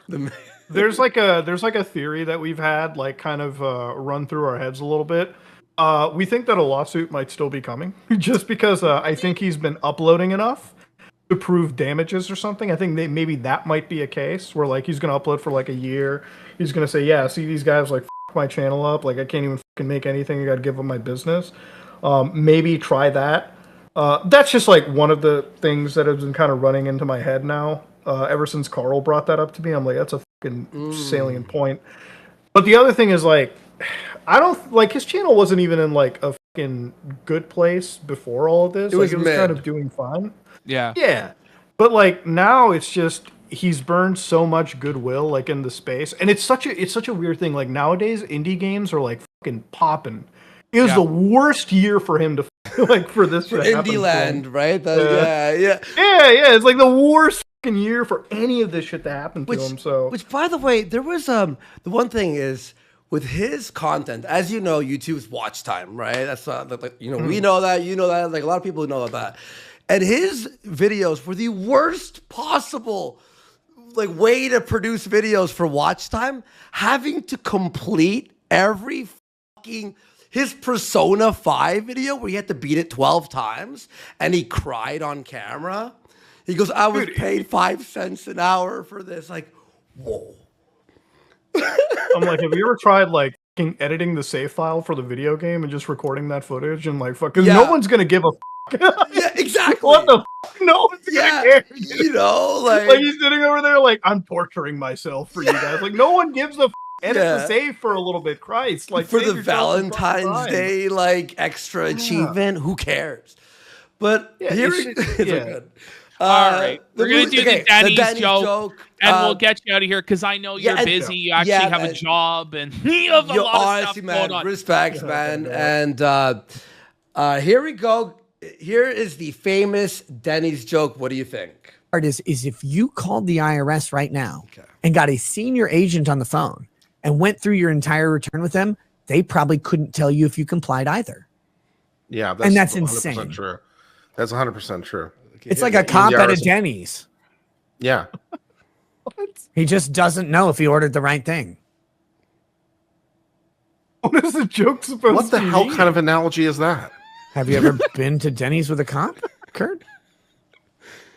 I suppose there are scholars and scientists right now trying to dissect this Everybody joke. tries to analyze it. I have, but I haven't really noticed them struggling about whether or not what to order, especially. The next time you're at Denny's with a cop and he orders, are you sure you know what you just ordered? Just ask him. They don't. What the hell are you talking about? What do you mean with that? I thought you said. He's so. I think you maybe haven't been to Denny's with a cop. This guy is so confused. That's not what is the Denny's with a cop? Like I need to figure it out. Now I'm so confused. The Denny's joke. What was the answer, Ash? There is no answer. It just keeps going. He keeps trying to explain it, and it gets less and less funny the more he tries to explain it. It's bad. Hang on. Right, keep it going. You think that cops have a particularly difficult time remembering what they ordered? I didn't say remembering what they ordered. I said understanding what they're ordering at Denny's. And you could have stopped at particularly difficult time. Are you saying that cops have a particularly difficult time? Yes. Okay. I have no idea. Like, if there's a joke in here, it is like he just won't let him off the hook. He just won't He's laugh. like genuinely like rubbing every brain cell, like firing every synapse off to figure out this joke. He's so confused. So is the internet, dude. The whole internet. Gone way past me, so I have no idea what There's we're no talking joke here, Kurt. Okay. When was the last time you went to a Denny's? I usually prefer to go to Waffle House or IHOP. Denny's would be like my third choice. Right. So when was the last time you went, Kurt? It's been a while. It's been a while. You didn't recognize Stained earlier, but now you're quoting them. How much is a while? Like 2 years, 3 years, 4 years? Sure. Last time you went to He Denny's, just were wants you this sure to what be you over ordered? so bad. He's like, please. Please, God. He's let like, this just end. save me from this. Like, fucking kill me right now, bro. He's trapped in limbo. Like, come on. I was pretty confident, yes. It's like Were a you Black Mirror episode being stuck in this, you know? Confident that your waiter knew what you ordered. Seeing as they gave me what I ordered, yes. Oh, wow. But before it came out, it was Schrodinger's order, right? You're like, moon's over my hammy. That's what I ordered. And you're like, but I don't know if I'm going to get moon's order? over my hammy. Every or time something. I listen to it, it makes less dude. sense. It's just like gotta be the third time I've listened to this. I'm going to get a weird, like, Eggs Benedict with a bacon piece shoved through it and like one piece of toast half eaten from the cat. You don't know because it's Denny's. Nobody knows at Denny's, Kurt. Okay. He's like, okay. He's like, sure. I you would say, agree pal. that it's not one of my favorite places to eat, hence why I'd prefer to eat at a Waffle House. I like how or he's trying to make sense That's of the why like. I would prefer to eat at a Waffle. IHOP or a Cracker Barrel. Why would you prefer to eat at a Waffle House and IHOP or a Cracker Barrel over Denny's, Kurt? Why would that be? Because it's a better experience. Because you have no confidence that when you order at Denny's that you're going to get something that matches the quality of the thing you're expecting, right? The quality of the experience has been lackluster at Denny's in my past experiences compared to those three. What you just said is what I just said earlier, except I inserted the word comp. No.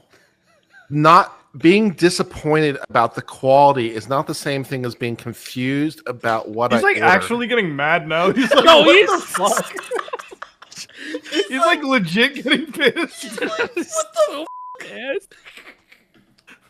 When you were disappointed with the He was, by the way, he later went on stream and was shitting on Nick. He was just so mad about something else, but it was the whole stream was brutal, dude. quality in what you got from Denny's, were you confused about what you ordered? Like, I thought I was ordering something good. Turns out I was ordering slate and bullshit. Are you sure that you're still not having a fever dream? I'm 100% sure, Kurt. The funny thing is, I'm much more sure of what I'm saying now than you are sure of what you would get when you order at Denny's. Sure. Yeah. Okay. Real Patriots Party says for Kurt. He's like, just fucking kill me. Please end this. Cops don't order to eat. They order to fill a check mark while waiting for that one call that will catapult them to sergeant. Cops are like that. And never go to Denny's, Kurt. Never go to Denny's, Kurt. What? Kurt's mad. I think cops probably eat. No, but they're saying they don't order to eat. They, You know, I think cops do eat. The lowest bar. The lowest bar. Listen. they order Yeah, I and think they cops eat food. the food, It's, but they don't. it's a pretty normal thing for human beings to do, consuming food. Yeah. I think he's right. Cops do eat. Order He's for got the a point food. there. I can see why he passed the bar. If Nick interviewed people with things like this, I would watch every day. I would watch all day. Where Well, he just loves torturing uncivil law because he knows uncivil law is so pathetic. He'll jump through all the hoops, right? Like brutal. It's brutal, man. They Poor guy. order to create an opportunity to I wait. feel bad for Is what they're uncivil saying. law, dude. Oh, man, he's gonna cry. They order to fill time, so to speak. They'll eat it. That's why they're big.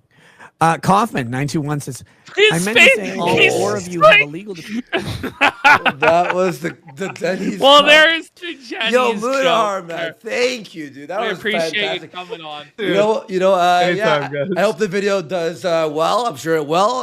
Yeah, good luck on that research, dude. Yeah, man. No, thanks for getting me into it, guys. For real. Yeah, This has been really good. And thanks for letting me on, guys. It's been a fun episode. Oh yeah, no, for sure. Good energy, everything. Hopefully in the future we'll have you back on. You know, whatever interesting, crazy shit that happens. 100%. Just stay in touch. Yeah, man. All right, buddy. Peace out. Take care, guys.